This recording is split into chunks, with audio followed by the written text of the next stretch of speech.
क्या हालचाल है आपका। मैं हूं आपका फेवरेट यूट्यूबर अमरेंद्र बाहुबली। तो आज की इस वीडियो में हम एक ऐसे एनिमी को एक्सप्लेन करने वाले हैं जिसके मेन कैरेक्टर से ज्यादा लोग इसके साइड कैरेक्टर के दीवाने हैं। लड़कियां तो इसके लिए पागल हैं, लड़कियां तो छोड़ो यार, लड़के भी इसके दीवाने हैं। जी हाँ, मैं बात कर रहा हूँ गोजो सातोरू की। और आज की इस एनिमी के अंदर हम गोजो को देखने वाले हैं जो कि बहुत ज्यादा स्ट्रॉन्ग है। तो ये तो थी फजूल की बातें, चले काम की बात पे आते हैं। तो दोस्तों, इस एनिमी को शुरू करने से पहले इससे रिलेटेड मैं कुछ इंपॉर्टेंट इन्फॉर्मेशन आपको देना चाहता हूँ। असल में इस एनिमी की दुनिया के अंदर कस्ट एनर्जी नाम की एक पावर एग्जिस्ट करती है जो कि ह्यूमंस के नेगेटिव इमोशन से क्रिएट होती है। क्योंकि जब भी किसी इंसान के मन में नेगेटिव इमोशंस आते हैं जैसे कि दर्द, गुस्सा, जलन या फिर दुख, तब इस नेगेटिव इमोशन की वजह से एक नेगेटिव एनर्जी पैदा होती है। और फिर जब वही नेगेटिव एनर्जी बहुत ज्यादा क्वांटिटी में एक जगह पर कलेक्ट हो जाती है तब उससे एक कस्ट एंटिटी का क्रिएशन होता है जिसे कर्स स्पिरिट कहा जाता है। अब ये कस्ट एनर्जी जिससे कर्स स्पिरिट पैदा हुई है वो सब इंसानों से निकलती है,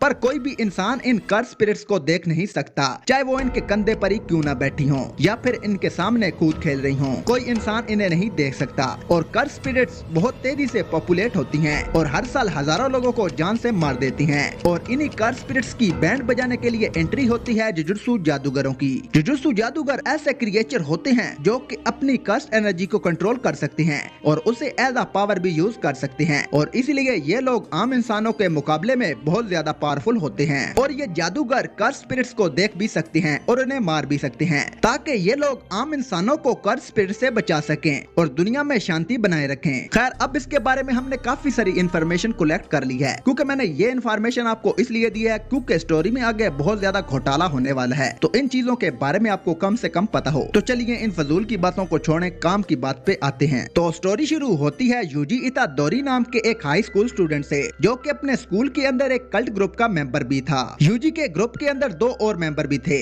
और वो इन दोनों के साथ मिलकर भूतों को बुलाने वाले फालतू के गेम्स खेलता था, पर वो बाकी के इंसानों से काफी ज्यादा पावरफुल था और यूजी के पास अच्छी खासी फिजिकल स्ट्रेंथ और स्पीड थी। इसकी फैमिली में इसके दादाजी के अलावा इसका कोई नहीं था और इसके दादाजी ने ही इसे बचपन से पाल पोस कर बड़ा किया था। लेकिन इस टाइम हम देखते हैं कि इसके दादाजी की हालत बहुत ज्यादा खराब थी और वो हॉस्पिटल में एडमिट थे। यूजी अपने दादाजी से बहुत ज्यादा प्यार करता था, इसलिए स्कूल खत्म होने के बाद वो डायरेक्ट अपने दादाजी से मिलने हॉस्पिटल पहुंच जाता था। लेकिन इसके दादा को ये बात बिल्कुल भी पसंद नहीं थी। अब देखो यार, ये बुड्ढे की इतनी केयर करता है लेकिन फिर भी बुड्ढा इसे घास नहीं डालता, तो इसके पीछे भी एक रीजन है क्योंकि इसके दादाजी चाहते थे कि यूजी अपनी पावर्स की मदद से ज्यादा लोगों की हेल्प करे ताकि जब यूजी की मौत हो तो वो इसके दादाजी की तरह अकेला ना मरे और इसके आसपास बहुत सारे लोग हों जिन्हें इसकी मौत से फर्क पड़े। और फिर ये बातें बोलने के बाद यूजी के ग्रैंडफादर की डेथ हो जाती है, यानी कि बुड्ढा टपक जाता है और इनकी मौत से यूजी को काफी ज्यादा बुरा लगता है और वो काफी ज्यादा सैड हो जाता है। लेकिन हम देखते हैं कि इसकी दादाजी की मौत के कुछ टाइम बाद ही एक जुजुत्सु जादूगर यूजी से मिलने हॉस्पिटल आता है जिसका नाम होता है मेगुमी फुशिगुरो। मेगुमी यूजी को बताता है कि वो एक कर्स्ड ऑब्जेक्ट को ढूंढ रहा है और उसे ऐसा लगता है कि ये ऑब्जेक्ट यूजी के पास है। असल में ये कर्स्ड ऑब्जेक्ट सुकना नाम के एक डीमन की फिंगर है। हजारों साल पहले सुकना नाम का एक जादूगर रहता था। उसकी नेचर काफी ज्यादा ईवल भरी थी और अपनी पावर का गलत इस्तेमाल करके वो लोगों को मारता था। लेकिन जब उसकी डेथ हुई तो उसकी 20 की 20 उंगलियों को सील कर दिया गया।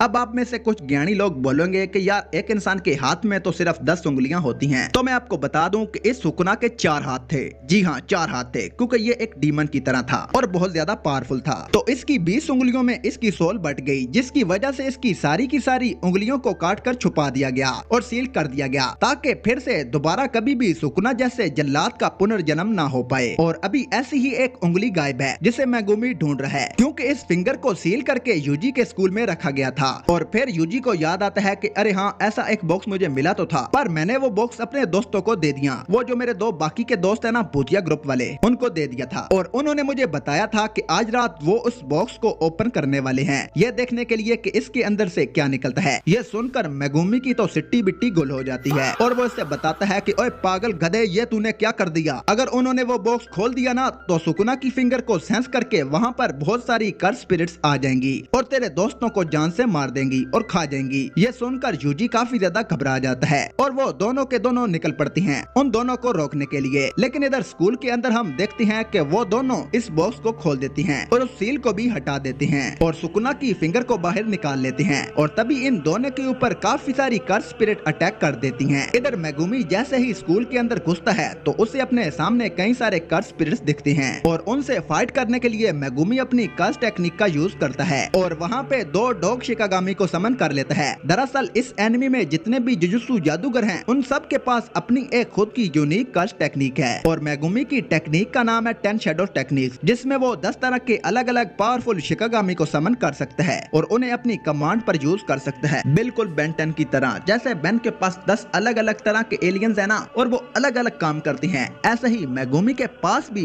उसके अलग अलग शिकागामी हैं। जैसे कि फ्लाई के लिए, वाटर के लिए और काफी सारे कामों के लिए, सूंघने के लिए वो डॉग्स का इस्तेमाल करता है क्योंकि डॉग्स की सेंसेस बहुत ज्यादा अच्छी होती हैं। लेकिन इधर हम देखते हैं कि यूजी स्कूल के गेट के बाहर खड़ा होता है और वो इसलिए क्योंकि मेगुमी ने उसे अंदर आने के लिए मना किया था क्योंकि अंदर काफी सारी कर्स स्पिरिट्स थी। पर यूजी को अपने दादा की बात याद आती है जिन्होंने उसे कहा था कि इसे ज्यादा से ज्यादा लोगों की मदद करनी है, यानी कि यह बुढ़ा अभी भी चैन की सांस नहीं लेगा और इसे मरवा कर ही रहेगा। खैर इधर मेगुमी इन सारे के सारे कर्स स्पिरिट्स के सामने आ जाता है जिन्होंने यूजी के दोनों दोस्तों को पकड़ा हुआ था और वो सब स्पिरिट्स इन दोनों को खाने की कोशिश कर रहे होते हैं। पर तभी यूजी वहाँ पर आता है और इन कर्स स्पिरिट्स पर अटैक करके अपने दोनों दोस्तों को बचा लेता है और तभी हमें पता चलता है कि यूजी भी इन कर्स स्पिरिट्स को देख सकता है, जिसका मतलब है कि वो बाकी के इंसानों से काफी ज्यादा पावरफुल है और अलग है। और ऐसा हो गई यार क्योंकि यार मेन कैरेक्टर है और मेन कैरेक्टर ही जब विलन्स को ना देख पाए तो उस चीज का कोई तुक नहीं बनता। खैर इसके बाद यूजी अपने हाथ में सुकुना की फिंगर को ले लेता है और फिर वो मेगुमी से पूछता है कि अरे भाई ऐसा क्या है इस फिंगर में जिसकी वजह से ये सारे कर्स स्पिरिट्स यहाँ पर आ रहे हैं। मेगुमी उसे बताता है कि इस फिंगर में बहुत ज्यादा कर्स्ट एनर्जी है और ये सब कर्स स्पिरिट्स जो यहाँ पे अभी आए थे ये सब इस कर्स्ट एनर्जी को सेंस करके आए थे ताकि वो इस फिंगर को खाकर और भी ज्यादा स्ट्रॉन्ग हो सकें। और भाई मैं तुझे बता दूं अगर इन लोगों ने इस फिंगर को खा लिया ना तो ये फिर इतने ज्यादा पावरफुल हो जाएंगे कि इन्हें हराने की बात तो फिर भूल ही जाओ। लेकिन तभी इन दोनों के ऊपर एक बहुत ही खतरनाक सा कर्स स्पिरिट अटैक कर देता है और वो इतना पावरफुल होता है कि मेगुमी भी उसे हरा नहीं पाता। लेकिन तभी यूजी उस कर्स स्पिरिट से भिड़ जाता है क्योंकि उसके पास अच्छी खासी फिजिकल स्ट्रेंथ थी और फिर वो अपनी स्ट्रेंथ के बलबूते पर इस कर्स स्पिरिट से लड़ने की कोशिश करता है। लेकिन थोड़ी देर लड़ने के बाद उसे पता चल जाता है कि चाहे वो जितना भी मर्जी पावरफुल हो लेकिन वो इस कर्स स्पिरिट को नहीं हरा पाएगा और तभी वो कर्स स्पिरिट यूजी को उठाकर खाने वाला होता है कि तभी यूजी ये डिसाइड करता है कि वो सुकुना की फिंगर को खा लेगा जिससे इसके अंदर भी कर्स्ट एनर्जी आ जाएगी और वो बहुत ज्यादा पावरफुल होकर कर्स स्पिरिट को मार देगा। और यूजी ठीक ऐसा ही करता है और वो सुकुना की फिंगर को खा लेता है और ये देखकर मेगुमी बहुत ज्यादा हैरान हो जाता है और वो उसे डांटते हुए बोलता है कि अबे ये क्या कर दिया तूने पागल, ये कोई मजाक नहीं है, अगर कोई आम इंसान इसे खाएगा तो वो मर जाएगा। पर हम देखते हैं कि जैसे ही यूजी सुकुना की फिंगर को खाता है तो मरने की बजाय यूजी बहुत ज्यादा पावरफुल हो जाता है और फिर वो एक ही अटैक से इस कर्स स्पिरिट को मार देता है और हम देखते हैं कि यूजी के चेहरे पर 2 और आंखें आ जाती हैं और इसकी पूरी की पूरी बॉडी पर अजीब से टैटू भी बनने शुरू हो जाते हैं, जिससे हमें पता चलता है कि यूजी के जरिए सुकुना का फिर से पुनर्जन्म हुआ है, यानी कि ये जल्लाद वापस आ गया। तो यहीं से अपनी मेन स्टोरी शुरू होती है क्योंकि जल्लाद अब गेम में आ चुका है। तो आप समझ ही सकते हैं कि इस एनिमी का मेन विलन जो है वो पहले एपिसोड में ही हमें दिखा दिया गया है। लेकिन ऐसा होना बहुत बड़ी बात थी क्योंकि लाखों करोड़ों इंसानों में से कोई एक ही ऐसा इंसान होता है जिसके अंदर इतनी पावर हो कि वो सुकुना की पावर को बर्दाश्त कर सके और यूजी ऐसा ही एक पावरफुल इंसान है। सुकुना यूजी के कपड़े फाड़ देता है और फिर वो जोर जोर से हंसने लग जाता है और कहता है कि अब मैं पूरी तरह से आजाद हूँ और इस बार मैं पूरी दुनिया को मिटा दूंगा। लेकिन तभी हम देखते हैं कि यूजी अपनी बॉडी पर फिर से कंट्रोल पा लेता है और ये देखकर सुकुना भी हैरान हो जाता है, अबे ये क्या हुआ, इस इंसान के अंदर इतनी पावर कैसे कि इसने मुझे खुद से हैंडल कर लिया। यूजी ने सुकुना तक को ओवर पावर कर दिया था और सुकुना को फिर से जिंदा देखकर मेगुमी हक्का बक्का रह जाता है क्योंकि मेगुमी जानता था कि यह सुकुना बहुत ज्यादा तबाही मचा सकता है और वो बहुत ज्यादा पावरफुल है और इसे पता होता है कि इसे सुकुना को इसी वक्त मारना होगा वरना ये पूरी दुनिया को डिस्ट्रॉय कर देगा। इसीलिए वो अपने सबसे खतरनाक शिकागामी को बुलाने लगता है। अब सुकुना को मारने के लिए प्रॉब्लम ये थी कि जो इसका सबसे पावरफुल शिकागामी था उस पर इसका बिल्कुल भी कंट्रोल कंट्रोल नहीं था और अगर मेगुमी ने उसे बाहर निकाला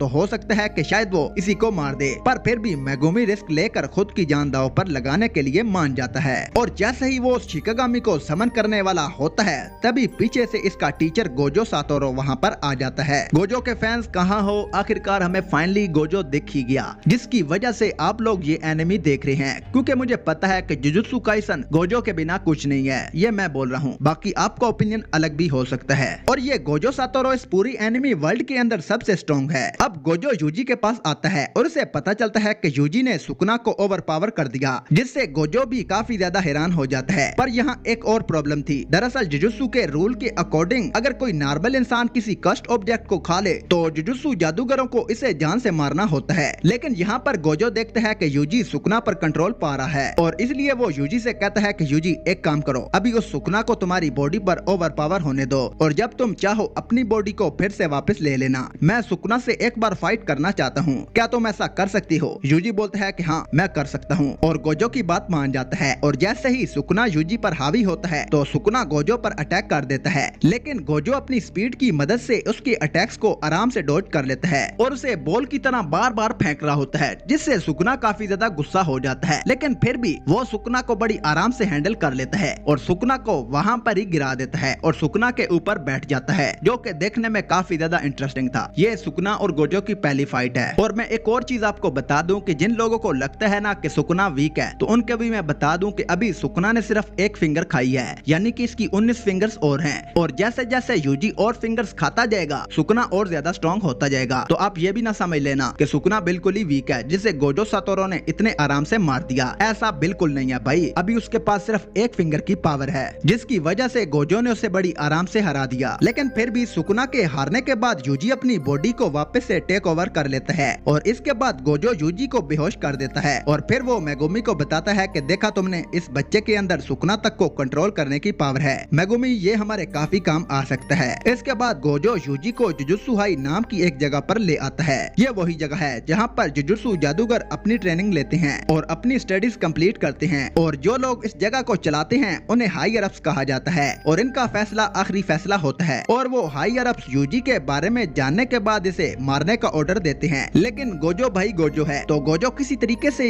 इन लोगों को मना लेता है और हम यूजी और गोजो को देखते हैं जो कि एक कमरे के अंदर एक दूसरे के सामने बैठे होते हैं और यूजी के हाथ बंधे होते हैं। गोजो इसे बताता है कि यूजी मैंने रिक्वेस्ट करके तुम्हारी मौत को टाल दिया। गोजो यूजी को दिखाता है कि सुकुना की फिंगर कितनी ज्यादा पावरफुल है और वो लोग चाहकर भी इस फिंगर को डिस्ट्रॉय नहीं कर सकते। और अब गोजो यूजी को दो ऑप्शंस देता है। वो यूजी से कहता है कि यूजी पहला ऑप्शन तो ये है कि तुम यहीं पर मर जाओ जैसा कि हायर अप्स ने तुम्हारे लिए फैसला लिया है, लेकिन रुको रुको मैं तुम्हें एक दूसरा ऑप्शन भी देता हूँ। दूसरा ऑप्शन ये है कि तुम सुकुना की सारी फिंगर्स को एक एक करके खा लो और फिर जब वो 20 की 20 उंगलियां तुम्हारे अंदर होंगी तो हम तुम्हें खत्म कर देंगे, जिससे सुकुना भी पूरी तरह से खत्म हो जाएगा। तो फिर बताओ तुम्हें दोनों में से कौन सा ऑप्शन ज्यादा बढ़िया लगता है? ये सुनकर यूजी डिसाइड करता है कि वो सुकुना की फिंगर को खा जाएगा और सेकंड ऑप्शन को चूज करता है, क्योंकि यूजी सोच रहा होता है कि अगर इसकी मौत से इतना खतरनाक डीमन मर रहा है तो इससे इंसानों का काफी ज्यादा फायदा होगा। यूजी गोजो के प्लान के लिए मान जाता है क्योंकि इसके दादा ने बोला था कि ज्यादा से ज्यादा लोगों की मदद करना। इसके बाद गोजो यूजी को अपने साथ ले जाता है और प्रिंसिपल यागा के साथ इंटरव्यू करवा कर इसका जुजुत्सु हाई में एडमिशन करवा देता है, जिसके बाद यूजी को जुजुत्सु हाई के अंदर फर्स्ट ईयर में डाला जाता है। यहाँ फर्स्ट ईयर के अंदर इसके साथ दो और स्टूडेंट भी होते हैं, जिनमें से एक होता है मेगुमी और दूसरी होती है नोबारा। मेगुमी गोजो का पुराना स्टूडेंट होता है जबकि यूजी और नोबारा न्यू स्टूडेंट होते हैं, इसलिए गोजो इन दोनों का एक टेस्ट लेने का डिसाइड करता है और इसके लिए वो इन दोनों को एक भूतिया बिल्डिंग के अंदर भेजता है जहाँ पर इन्हें कस्ट स्पिरिट को मारना होगा। यहीं पर यूजी को एक कस्ट टूल भी दिया जाता है, वो इसलिए क्योंकि अभी तक यूजी के अंदर कोई भी कस्ट एनर्जी नहीं है और उसने कस्ट एनर्जी को इस्तेमाल करना भी नहीं सीखा। ये कस्ट टूल ऐसे वेपन होते हैं जिससे कस्ट स्पिरिट्स को नुकसान पहुंचाया जा सकता है, क्योंकि नॉर्मल वेपन्स इन कस्ट स्पिरिट के ऊपर कोई भी असर नहीं करते।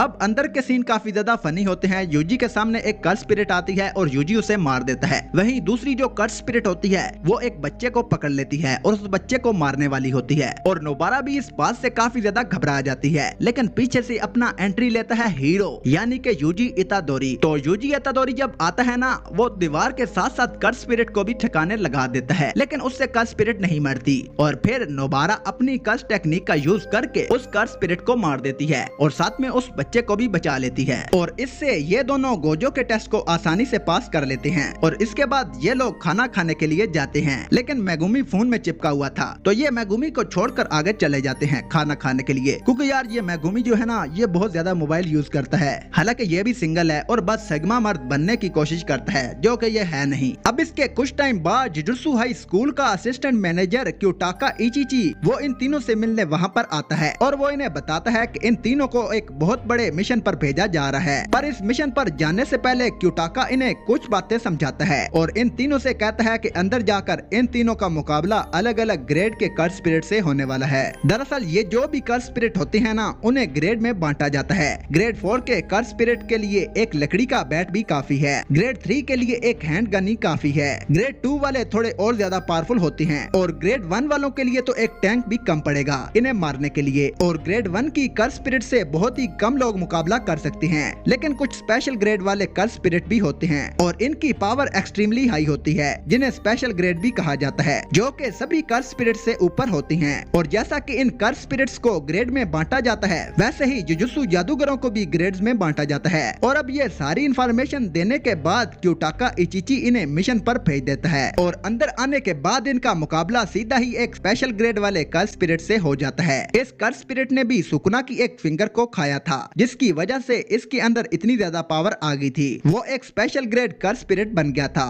वो दोनों इस पर हमला करते हैं, लेकिन वो कर्स स्पिरिट बहुत ही ज्यादा पावरफुल होता है और वो इसे नहीं हरा पाते। और तो और यूजी और मेगुमी को काफी हद तक घायल भी कर देता है। इसलिए अब यूजी को सुकुना को बुलाना पड़ता है इनकी मदद करने के लिए। लेकिन सुकुना यूजी से कहता है कि तुम चाहती हो कि मैं तुम्हारी मदद करूं, लेकिन अगर मैं बाहर आ गया तो मैं तुम्हारे दोनों दोस्तों को भी खत्म कर दूंगा। तो बोलो क्या तुम्हें ये मंजूर है? ये सुनकर यूजी मेगुमी से कहता है कि सुन भाई मेगुमी, तुम नोबारा को लेकर यहाँ से निकल जाओ। ये कर्स स्पिरिट मेगुमी के डिवाइन डॉग के भी टुकड़े टुकड़े कर देता है और यूजी का एक हाथ भी काट देता है। दूसरी तरफ नोबारा एक ऐसी जगह पर फंस गई थी जहाँ पर हर जगह अजीब से मास्क उड़ रहे थे और हवा में एक कर्स स्पिरिट नोबारा को खाने वाली होती है कि तभी मेगुमी वहाँ आकर इसको बचा लेता है। इसके बाद वो लोग वहाँ से निकल जाते हैं। नोबारा को हॉस्पिटल ले जाया जाता है, लेकिन मेगुमी यूजी के लिए यहीं पर रुक जाता है। बिल्डिंग के अंदर हम देखते हैं कि यूजी सुकुना को अपनी बॉडी का कंट्रोल दे देता है, जिससे सुकुना आसानी से उस स्पेशल ग्रेड की कर्स स्पिरिट को मार देता है और उसके पास से अपनी एक फिंगर भी ले लेता है जो इस कर्स स्पिरिट ने खा ली थी। लेकिन इस बार हम देखते हैं कि पहले की तरह यूजी अपनी बॉडी पर वापस से कंट्रोल नहीं ले पाता,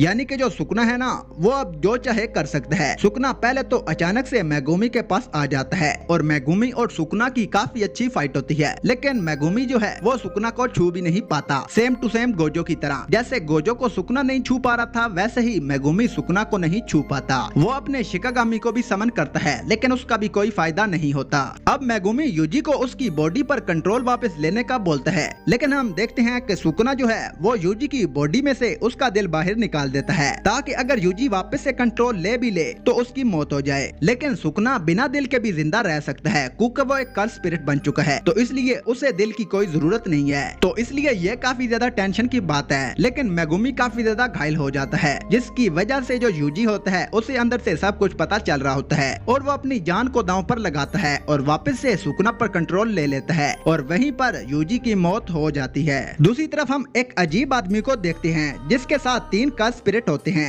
ये लोग एक कैफे के अंदर जाते हैं और वहाँ पर सुकुना की फिंगर्स के बारे में बात करते हैं। ये लोग असल में दुनिया पर राज करना चाहते हैं, जिसके लिए इन्हें 2 काम करने होंगे। सबसे पहले तो गोजो को रास्ते से हटाना होगा, उसे मारकर, और सुकुना को अपनी तरफ करना होगा। और ये लोग कैफे में काफी ज्यादा तबाही भी मचाते हैं, काफी सारे लोगों को जला देते हैं, क्योंकि यार ये हर जगह पर तबाही मचा रहे होते हैं। इधर दूसरी तरफ जब गोजो को ये बात पता चलती है कि यूजी की मौत हो चुकी है और उसे और उसकी टीम को एक स्पेशल कर्स से लड़ने के लिए भेजा गया था, तो ये सब सुनकर वो समझ जाता है कि ये हायर अप्स की एक चाल थी। उन्होंने ऐसा इसलिए किया क्योंकि वो यूजी को मारना चाहते थे। इसकी वजह से ही उन्होंने यूजी की टीम को इतने खतरनाक मिशन पर भेजा ताकि वो कर्स स्पिरिट यूजी को जान से मार दे। इधर हम यूजी की बॉडी को देखते हैं, लेकिन तभी हमें पता चलता है कि यूजी की बॉडी के अंदर इसकी कॉन्शियसनेस अभी भी जिंदा थी, और ऐसा इसलिए क्योंकि हर एक जादूगर के अंदर एक स्पेशल जगह होती है जिसे इनेट डोमेन कहा जाता है। और यूजी भी जब मरने वाला था तो मरने से पहले उसकी सोल सुकुना की इनेट डोमेन में आ गई थी।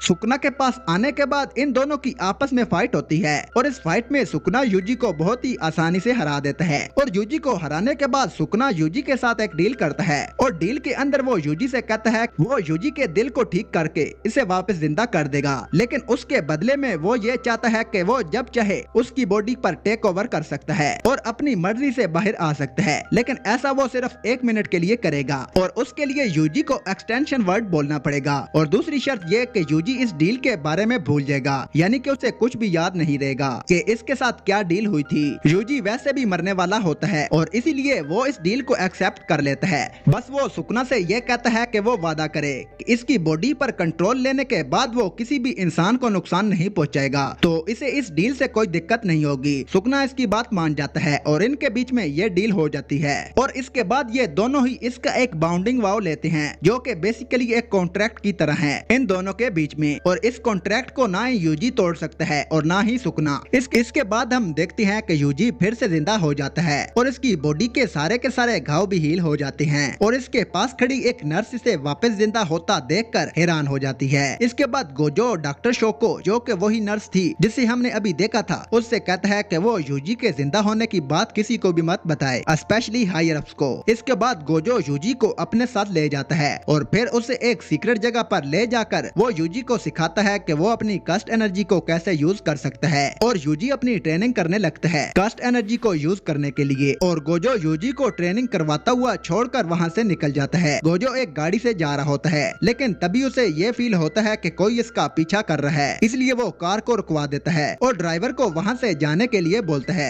उसे वहीं पर छोड़कर। इसके बाद हम देखते हैं कि जोगो गोजो पर अटैक कर देता है और ये बंदा उसी बंदे की टीम का मेंबर है जिसे हमने अभी पहले देखा था उस कैफे में। जोगो गोजो से वहाँ पर लड़ने के लिए आया होता है क्योंकि वो अपने टीम मेंबर की बात से सहमत नहीं होता और उसे ऐसा लगता है कि ये गोजो इतना भी ताकतवर नहीं है, मैं इसे हरा सकता हूँ, और यही सोचकर वो गोजो को हराने के लिए वहाँ पर आया है। लेकिन इस लड़ाई के अंदर गोजो जोगो को बहुत बुरी तरह से मारता है और गोजो यार एक बार हारने भी लग जाता है जिससे जोगो को लगता है कि यार वो कितना स्ट्रॉन्ग है और लोग वैसे ही गोजो के बारे में अफवाहें फैला रहे थे। लेकिन जैसे ही ब्लास्ट खत्म होता है तो धुएं में से गोजो फिर से वापस आता है जिसे देखकर जोगो के तो होश उड़ जाते हैं और फिर वो इससे फाइट शुरू करता है और फिर गोजो अपनी टेलीपोर्टेशन टेक्निक का यूज करके यूजी को भी वहाँ पर ले आता है और यूजी को देखकर जोगो को पता चल जाता है कि ये सुकना का वेसल है, तो वो गोजो से बोलता है कि तुम इस बच्चे को अपनी ढाल बनाकर लाए हो। लेकिन गोजो मस्त बोलता है कि नहीं यार मैं इसे ढाल क्यों बनाऊंगा, ये तो बस हमारा मैच देखेगा क्योंकि ये अभी नया सीख रहा है, तो इसलिए मेरा स्टूडेंट मुझे देख रहा है तो मुझे दम तो लगाना होगा। जिसके बाद जोगो अपना डोमेन एक्सपेंशन ओपन करता है, लेकिन अपना गोजो भी किसी से कम है क्या, वो भी अपना डोमेन एक्सपेंशन ओपन करता है और उसके बाद हम एक वर्ल्ड को देखते हैं जहाँ पर जोगो जो होता है वो एकदम हक्का बक्का रह जाता है और उसी डोमेन के अंदर जो है वो गोजो उसका सर उखाड़ देता है और इसका सर उखाड़ने के बाद गोजो इसके सर के ऊपर लात रख देता है। लेकिन उसे मारने से पहले गोजो ये सोचता है कि आखिरकार इसे यहाँ पर भेजा किसने। तो दोस्तों जोगो के बाकी मेंबर्स के बारे में भी मैं आपको बता देता हूँ, जिनमें है हानामी जो कि लोगों के जंगल के डर से पैदा हुआ है और इसकी स्पेशल टेक्निक में ये जंगल में बहुत ही खूबसूरत फूल बना देता है। तीसरा मेंबर है डैगन जो कि लोगों के समंदर के डर से पैदा हुआ है और इसका डोमेन एक्सपेंशन भी एक बीज की तरह है। इसके बाद माहितो जो कि इस ग्रुप का लीडर है और ये इंसानों की जो आपस में हेट होती है उससे पैदा हुआ है और अपनी स्पेशल टेक्निक से ये लोगों के अंदर की सोल को मैनिपुलेट कर सकता है।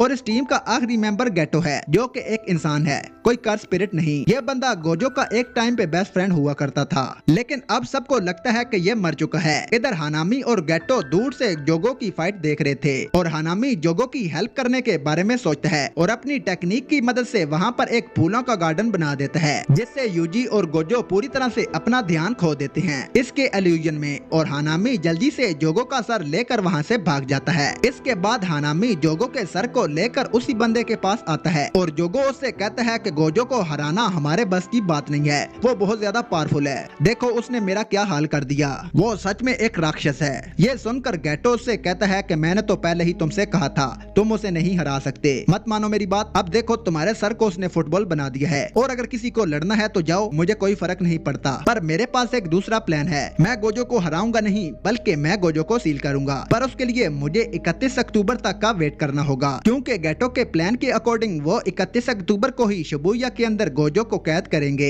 और वो भी प्रिजन रेल्म के अंदर। असल में ये प्रिजन रेल्म एक ऐसी रेल्म है जिसके अंदर किसी को भी एक बार डाल दिया जाए तो फिर वो चाहे कितना भी ताकतवर क्यों ना हो, वो इससे कभी भी बाहर नहीं आ सकता। और ऐसा इसलिए पॉसिबल हो पाता है क्योंकि वो प्रिजन रेल्म एक कस्ट ऑब्जेक्ट होता है और जो भी इसके अंदर जाता है वो उसे एक दूसरी डायमेंशन में भेज देता है जहाँ पर ना ही टाइम एग्जिस्ट करता है और ना ही स्पेस। इसके बाद गोजो यूजी को गुडविल नाम के एक इवेंट के बारे में बताता है और ये दो जुजुत्सु हाई के स्कूल्स के बीच में होने वाला कंपटीशन होता है और यूजी को इस इवेंट में पार्टिसिपेट करना होगा। अब कुछ महीने बीत जाते हैं और यूजी ने कस्ट एनर्जी को यूज करना सीख लिया था और उसे टेस्ट करने के लिए गोजो यूजी को नानामी नाम के एक आदमी के साथ एक मिशन पर भेजता है। नानामी एक ग्रेड 1 का जादूगर है। अब ये दोनों एक क्राइम सीन को इन्वेस्टिगेट करने जाते हैं जहाँ पर एक सिनेमा हॉल में 3 स्टूडेंट का मर्डर कर दिया गया था। इनकी बॉडीज पूरी तरह से डिफॉर्म हो चुकी थी। अब यहाँ से नानामी को 2 चीजों के बारे में पता चलता है। पहली थी कि इस पूरे के पूरे हादसे के दौरान एक जुनपे नाम का लड़का भी वहाँ पर था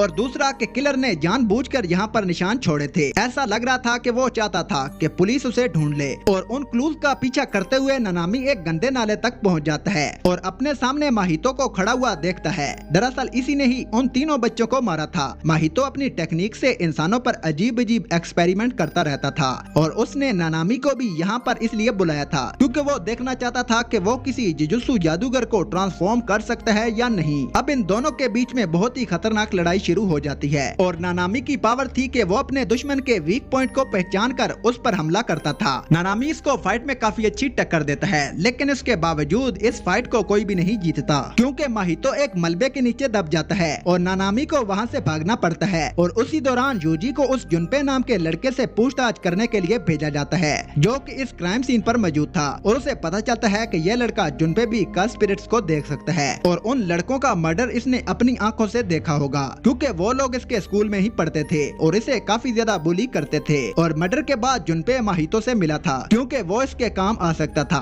जैसा कि हम लोग जानते हैं कि इन लोगों का मकसद है सुकुना को अपनी तरफ करना जो कि इस वक्त यूजी की बॉडी में है। तो इसलिए माहितो ने जुनपे से कहा था कि तू यूजी के साथ दोस्ती कर ले और जब जुनपे से यूजी पूछताछ करने आता है तो वो ऐसा ही करता है। दोनों की हॉबीज काफी ज्यादा सिमिलर थी इसलिए इन दोनों में दोस्ती हो जाती है पर यूजी को यह नहीं पता होता कि इसके पीछे जुनपे की इवल इंटेंशन है और गेटो दूर से यह सब होता हुआ देख रहा था। इसके बाद वो माहितो के पास जाता है जो कि मलबे में कुचल जाने के बाद भी जिंदा था और अब गेटो और माहितो एक प्लान बनाते हैं। वो एक ऐसी सिचुएशन पैदा करेंगे जिसमें यूजी को सुकुना को अपनी बॉडी पर पूरा कंट्रोल देना पड़ेगा और फिर वो लोग कुछ ऐसा करेंगे जिससे सुकुना जरूर इनके ग्रुप में शामिल हो जाएगा। अब अगले दिन वो लोग यही करती हैं और जुनपे अपने स्कूल में एक बुली पर अटैक कर देता है लेकिन तभी पीछे से माहितो वहाँ आकर जुनपे को ट्रांसफॉर्म करके एक अजीब सा क्रिएचर बना देता है, वो भी यूजी की आंखों के सामने ही। अब यूजी के पास ऐसी कोई भी पावर नहीं थी जिससे कि वो अपने दोस्त को नॉर्मल कर पाए और जैसा कि इन लोगों ने प्लान किया था वो सुकुना से मदद की भीख मांगता है और बदले में वो सुकुना को अपनी बॉडी का पूरा कंट्रोल दे देता है ठीक जैसा माहितो चाहता था। लेकिन सुकुना इस डील को लेने से मना कर देता है क्योंकि सुकुना को यूजी को तड़पते हुए देखकर काफी ज्यादा मजा आ रहा था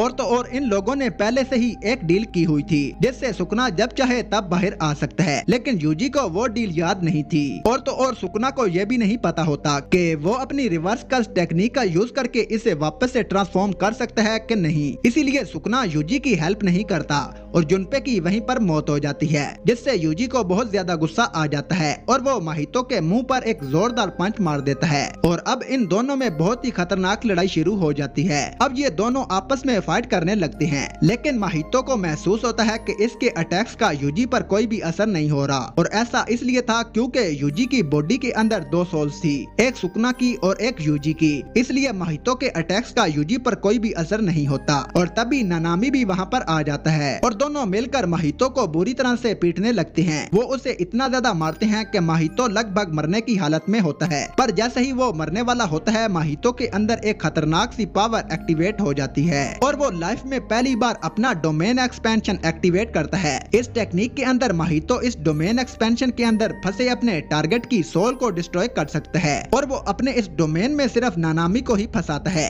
क्योंकि यूजी के अंदर तो 2 सोल्स थी। अब माहितो नानामी को मारने वाला होता है। ये ये देखकर इसके होश उड़ जाते हैं कि यूजी इसका डोमेन तोड़ के अंदर घुस जाता है नानामी को बचाने के लिए, और तभी माहितो के डोमेन का कांटेक्ट सुकुना के साथ हो जाता है। सुकुना को कर्सिस का राजा कहा जाता है और सुकुना को ये बिल्कुल भी पसंद नहीं था कि माहितो ने इसकी परमिशन के बगैर यूजी की सोल को छूने की कोशिश की थी। इसलिए सुकुना माहितो के डोमेन को वहीं डिस्ट्रॉय कर देता है और अब माहितो बुरी तरह से हार चुका था और अब इसके पास सिर्फ एक ही ऑप्शन था, जो कि था कि पतली गली से वहां से निकल लेना, और वो ठीक ऐसा ही करता है। इसके बाद हम देखते हैं कि गुडविल इवेंट स्टार्ट होने वाला होता है। दरअसल इस गुडविल इवेंट के अंदर जुजुत्सु हाई के दोनों स्कूल आपस में कंपटीशन करेंगे। टोक्यो और क्योटो वो दोनों आपस में बैटल्स करते हैं और जो भी स्कूल इस बैटल में जीतता है उसे विनर डिक्लेयर किया जाता है। अब इसके बाद हम देखते हैं कि टोक्यो स्कूल के स्टूडेंट और क्योटो स्कूल के स्टूडेंट एक जगह पर जमा होते हैं, जहां पर मेगुमी और नोबारा के अलावा 3 और स्टूडेंट होते हैं, जो कि थे माकी, इनोमाकी और पांडा। इनोमाकी की स्पेशल टेक्निक है शरापित बोली।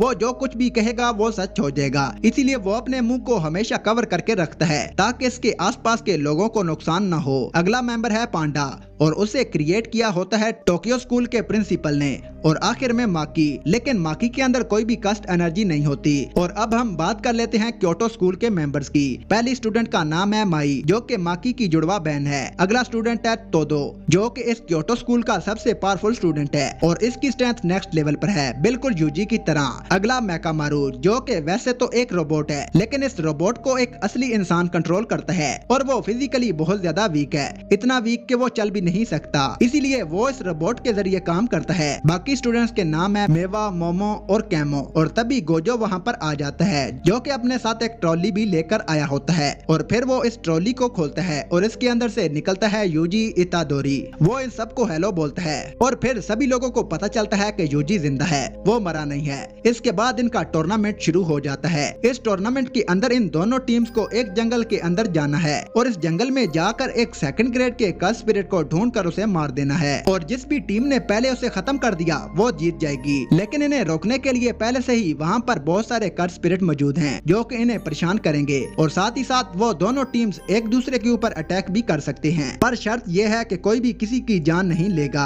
अब इस टूर्नामेंट को शुरू करने से पहले क्योटो स्कूल का प्रिंसिपल वहाँ पर आकर इन सभी को बताता है कि मेरी बात ध्यान से सुनो, तुम्हें इस टूर्नामेंट में यूजी को खत्म करना है। पता नहीं यार इस प्रिंसिपल को यूजी से क्या दिक्कत है। इधर टोक्यो स्कूल वाले भी अपनी स्ट्रेटेजी बना रहे होते हैं, जिसमें उन सब लोगों के लिए सबसे बड़ी प्रॉब्लम थी तोदो। तो वो बोलते हैं कि तोदो को अगर कुछ संभाल लेना तो फिर मजा आ जाएगा। तभी इन्हें पता चलता है कि यूजी जो है वो फिजिकली बहुत ज्यादा स्ट्रॉन्ग है और सिर्फ यही बंदा है जो कि तोदो को रोक सकता है। और इसके बाद ये डिसाइड करते हैं कि ये बाकी कर्स स्पिरिट्स को मारेंगे और यूजी जो है वो तोदो को रोकेगा। और इसके बाद इनका मैच शुरू हो जाता है और जैसे ही ये सब लोग जा रहे होते हैं तोदो इन सब का रास्ता रोक लेता है। यूजी सीधा इस पर हमला कर देता है ताकि बाकी के लोग यहाँ से भाग सकें, पर हम देखते हैं कि तोदो यूजी को बुरी तरह से पीट देता है, लेकिन यूजी भी उसे काफी अच्छी टक्कर दे रहा होता है। तोदो सोचता है कि यार इस छोटी सी बॉडी के अंदर इतनी जान कैसे, इसमें तो एक हाथी जितनी पावर है और इनमें काफी अच्छी फाइट होती है, लेकिन फिर भी तोदो से काफी ज्यादा डैमेज दे देता है। और अब तोदो यूजी को थोड़ा पीटने के बाद उससे पूछता है कि ओए लड़के सच सच बता तुझे किस तरह की लड़कियां पसंद हैं। यूजी उसे बताता है कि उसे काइली जेनर जैसी लड़कियां पसंद हैं और इसका जवाब सुनकर तोदो को रोना आ जाता है, क्योंकि इन दोनों का टाइप बिल्कुल सेम था। अब इन दोनों की पसंद एक जैसी होती है, इसलिए तोदो यूजी को अपना बेस्ट फ्रेंड बना लेता है। अब प्लान के मुताबिक बाकी स्टूडेंट भी यूजी को जान से मारने वहाँ पर आते हैं, लेकिन तोदो इन सबको भगा देता है क्योंकि वो अकेले ही यूजी से लड़ना चाहता था। अब यूजी से लड़ते लड़ते तोदो यूजी की काफी ज्यादा रिस्पेक्ट करने लग जाता है, क्योंकि यूजी काफी ज्यादा स्ट्रॉन्ग था और तो और वो यूजी को कास्ट एनर्जी को ठीक से यूज करना भी सिखाता है। दूसरी तरफ पांडा और मेकामारू की लड़ाई होती है, जिससे पांडा अपने गोरिल्ला मोड में आकर आसानी से हरा देता है। माकी मेवा को हरा देती है, नोबारा मोमो को हरा देती है, माई नोबारा को हरा देती है और फिर माई को फिर से माकी हरा देती है। मेगुमी भी इधर कैमो के साथ फाइट करता है। अब मेगुमी से लड़ने के लिए एलिफेंट शिगागामी को समन करता है, लेकिन तभी इन दोनों पर कोई दूसरा कर्स आकर अटैक कर देता है और हम देखते हैं कि जिस जगह पर ये इवेंट हो रहा था उसके आसपास एक बहुत बड़ा सा कर्टन आ जाता है और इस कर्टन के अंदर कोई भी आ जा सकता है सिवाय गोजो के, क्योंकि ये कर्टन गोजो को रोकने के लिए ही बनाया बनाया गया था। अब इधर दूसरी तरफ हम माहितो को देखते हैं जो कि स्कूल के अंदर जा चुका था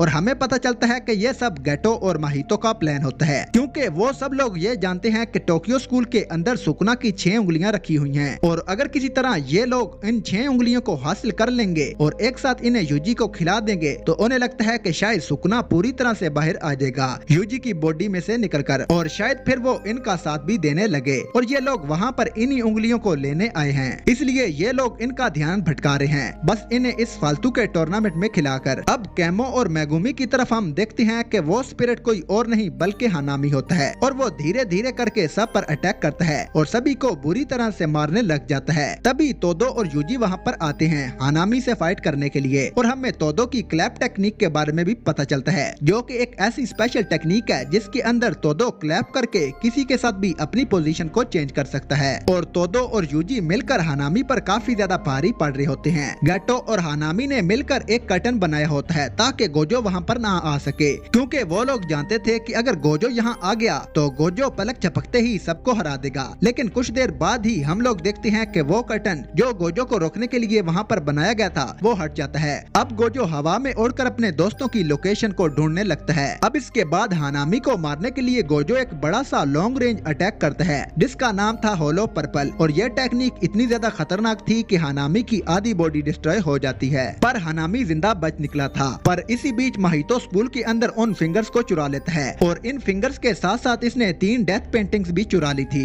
अब इस पूरे हादसे के बाद गोजो को एक चीज तो समझ आ गई थी कि इन सभी के बीच में एक खबरी छुपा हुआ है जो कि इन कर्सेस को सारी इन्फॉर्मेशन दे रहा है और इनका गुडविल इवेंट भी कैंसिल कर दिया जाता है। लेकिन तोदो कहता है कि हमें इस कंपटीशन को जारी रखना चाहिए और फिर ये लोग डिसाइड करते हैं कि ये फाइट की जगह बेसबॉल खेलेंगे और जो टीम जीतेगी वही विनर होगी। और असल में ये गोजो का आइडिया था जिसमें यूजी आराम से अपनी टीम को जितवा देता है और इस तरफ टोक्यो स्कूल के प्रिंसिपल क्योटो स्कूल के प्रिंसिपल को बात करके मना लेते हैं कि भाई छोड़ दो यूजी का पीछा, तुम उसे कुछ नहीं कर सकते क्योंकि गोजो उसके साथ है, तो इसलिए हमला करना बंद कर दो। अब एक हफ्ता बीत जाता है और हम देखते हैं कि गोजो यूजी और नोबारा को एक मिशन पर भेज रहा होता है। इस मिशन के अंदर 4 लोगों की अनजान तरीके से मौत हो जाती है और जब इन चारों के बीच में एक लिंक ढूंढा जाता है तो इन्हें पता चलता है कि ये चारों के चारों एक स्कूल में पढ़ा करते थे। फिर वो स्कूल में जाते हैं उनके बारे में और पता लगवाने के लिए और स्कूल में जाकर इन्हें पता चलता है कि इस स्कूल में मेगुमी भी पढ़ा करता था और सारे स्टूडेंट मेगुमी से काफी ज्यादा डरते थे क्योंकि मेगुमी भी अपने टाइम पर काफी ज्यादा बदमाश था। इसके बाद इन्हें पता चलता है कि स्कूल के पास ही एक सुनसान ब्रिज है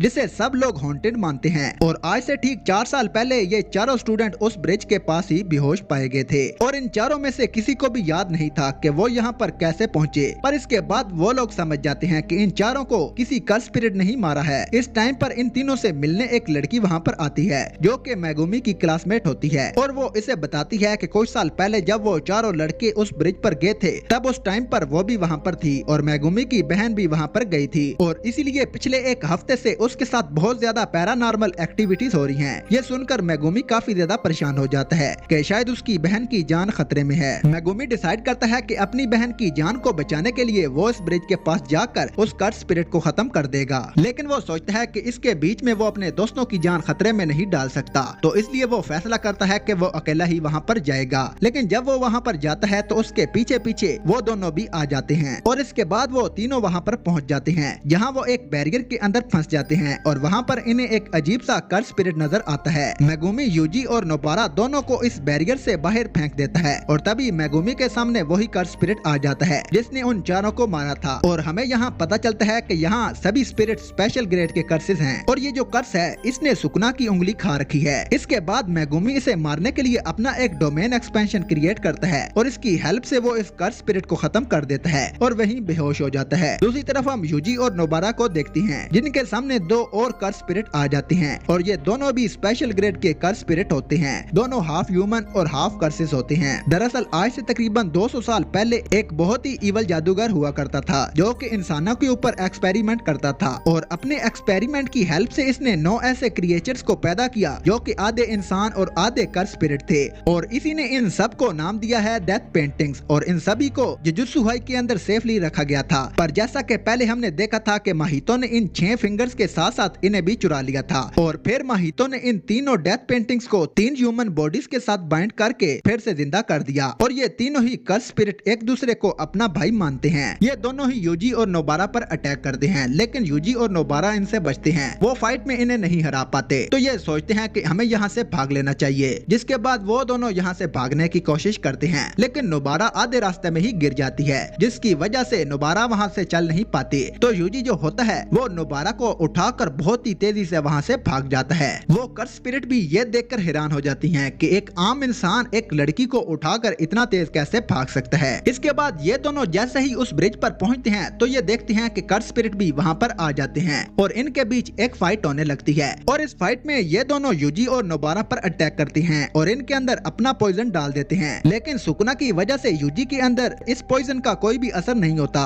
और नोबारा भी इस पॉइजन के पेन को झेल लेती है और फाइट जारी रखती है। और वो फिर से ब्लैकमेल करती है कि हमसे ये पॉइजन हटाओ वरना मैं तुम्हारे भाई को मार दूंगी, क्योंकि उसकी घास की गुड़िया की टेक्निक की मदद से वो उसके भाई को मार सकती थी, क्योंकि उसने एक कील अपनी बाजू में लगा ली थी। तो अगर वो खुद को तबाह करती है तो उसका भाई भी मारा जाएगा। लेकिन वो कर्स सोचता है कि हम नहीं खत्म होंगे, बल्कि ये दोनों ही खत्म हो जाएंगे, क्योंकि ये अपनी ही टेक्निक की वजह से हिल ही नहीं सकते। लेकिन तभी हम देखते हैं कि यूजी हिल रहा था और वो इसकी पिटाई कर रहा था। फिर इसके बाद नोबारा और यूजी जो है वो उस दूसरे कर्स स्पिरिट को काफी ज्यादा मारते हैं और मारते मारते वो तकरीबन उसे मारने वाले होते हैं। तभी ये दूसरा कर्स जो होता है वो इनके ऊपर से अपना पॉइजन वाला अटैक खत्म कर देता है, यानी कि ये दोनों अब ठीक हैं। जिसके बाद इनके अंदर फाइट शुरू हो जाती है और नोबारा और यूजी का टीम अप काफी ज्यादा अच्छा था। इसमें नोबारा एकदम अपने मॉमी वाले फॉर्म में आ जाती है, जिसमें नोबारा काफी ज्यादा खतरनाक लग रही थी। लेकिन फिर भी नोबारा अपनी टेक्निक का यूज करती है और एक चुटकी बजाते ही वो एक कर्स को मार देती है। अब इसका दूसरा जो भाई होता है यानी कि वो कर्स,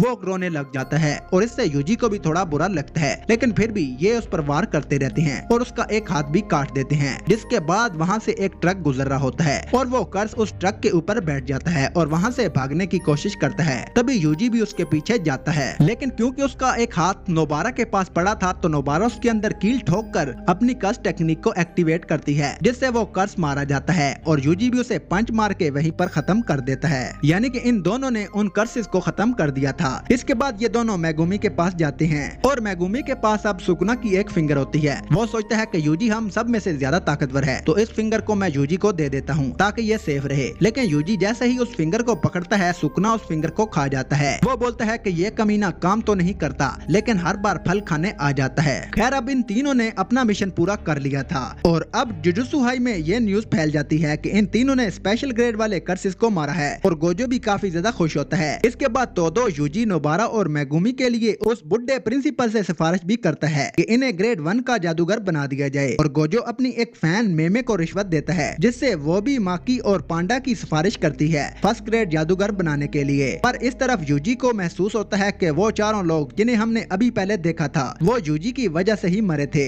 ना ही वो सुकुना की फिंगर खाता, ना ही वो ब्रिज वाला कर्स एक्टिवेट होता और ना ही फिर वो कर्स स्पिरिट उन चारों को मारती, जिसकी वजह से यूजी को काफी बुरा महसूस होता है। अब इसके बाद ये तीनों शॉपिंग करने के लिए निकल जाते हैं और इन्हें गोजो का कॉल आता है जो इन तीनों को एक टॉप सीक्रेट मिशन पर जाने के लिए बुलाता है और वो तीनों इसके लिए पूरी तरह से तैयार थे। अब कहानी 2006 से शुरू होती है और हम गैतो को एक गली में जाता हुआ देखते हैं और इसे एक कर्स स्पिरिट दिखाई देती है और गैतो उसे एक्सरसाइज करके उसे एक गोले में बदल देता है और उसे अब एब्जॉर्ब कर लेता है। असल में गैतो की यही खासियत है कि वो कर्स स्पिरिट्स को एब्जॉर्ब कर सकता है और बाद में उन्हें फाइट के लिए भी यूज कर सकता है। और गैतो जब भी किसी कर्स स्पिरिट को एब्जॉर्ब करता है उसका टेस्ट बहुत ज्यादा अजीब और वाहियात होता है, जिसके बारे में वो बोलता भी है क्योंकि उसे एब्जॉर्ब करना तो पसंद है क्योंकि उससे उसकी पावर बढ़ती है, लेकिन उसका टेस्ट इसे पसंद नहीं है। अब इस कर्स स्पिरिट को एक्सरसाइज करके और एब्जॉर्ब करके गैतो वहाँ से चला जाता है। इसके बाद नेक्स्ट सीन में हम दो लड़कियों को देखते हैं जिनमें से एक का नाम मेमे है जो कि एक फर्स्ट ग्रेड जादूगर है और दूसरी लड़की का नाम उताहिमे है जो कि एक सेकंड ग्रेड जादूगर है। और मेमे उताहिमे के साथ एक मिशन पर आई है।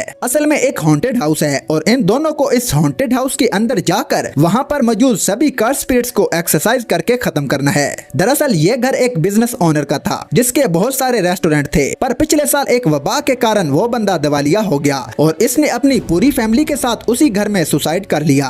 और उस दिन के बाद से लोग इसे हॉन्टेड हाउस बोलने लगे क्योंकि जो कोई भी इस घर में गया वो वापस कभी नहीं आया। और इंटरनेट के कारण ये बात हवा की तरह फैल गई और इसी बात का पता लगाने के लिए बहुत सारे कॉलेज स्टूडेंट भी इस घर के अंदर गए थे, पर उनमें से कोई भी अपने घर वापस नहीं आया। और उन्हीं कर्स स्पिरिट्स को एक्सरसाइज करने मेमे मेमे और उताहिमे को भेजा गया है। वहाँ पर पहुँचते ही मेमे को सेंस हो जाता है कि घर के बाहर कोई भी कस्ट एनर्जी नहीं है, बल्कि इस घर के अंदर ही है। मेमे बहुत ज्यादा कॉन्फिडेंट होती है, लेकिन उताहिमे की बैंड बजी होती है क्योंकि ये लड़की बहुत ज्यादा डरपोक होती है। ये लोग बहुत देर तक इस घर में इन्वेस्टिगेट करते रहते हैं, लेकिन इन्हें वहाँ पर कोई भी कस्ट स्पिरिट नहीं मिलती, इतना ढूंढने के बाद भी। और अब उताहिमे को महसूस होता है कि वो फर्स्ट फ्लोर पर बहुत ही देर से एक ही जगह पर बार बार घूम रहे हैं। मेमे ने दीवार के ऊपर एक मार्क भी बनाया था, जिसे वो लोग अभी तक 3 बार क्रॉस कर चुके हैं, जिसका मतलब है कि वो लोग एक बैरियर के अंदर ट्रैप हो चुके हैं। और वो समझ जाते हैं कि यहाँ पर जो भी लोग आए थे वो भी हमारी तरह एक एंडलेस लूप के अंदर फंस जाते होंगे।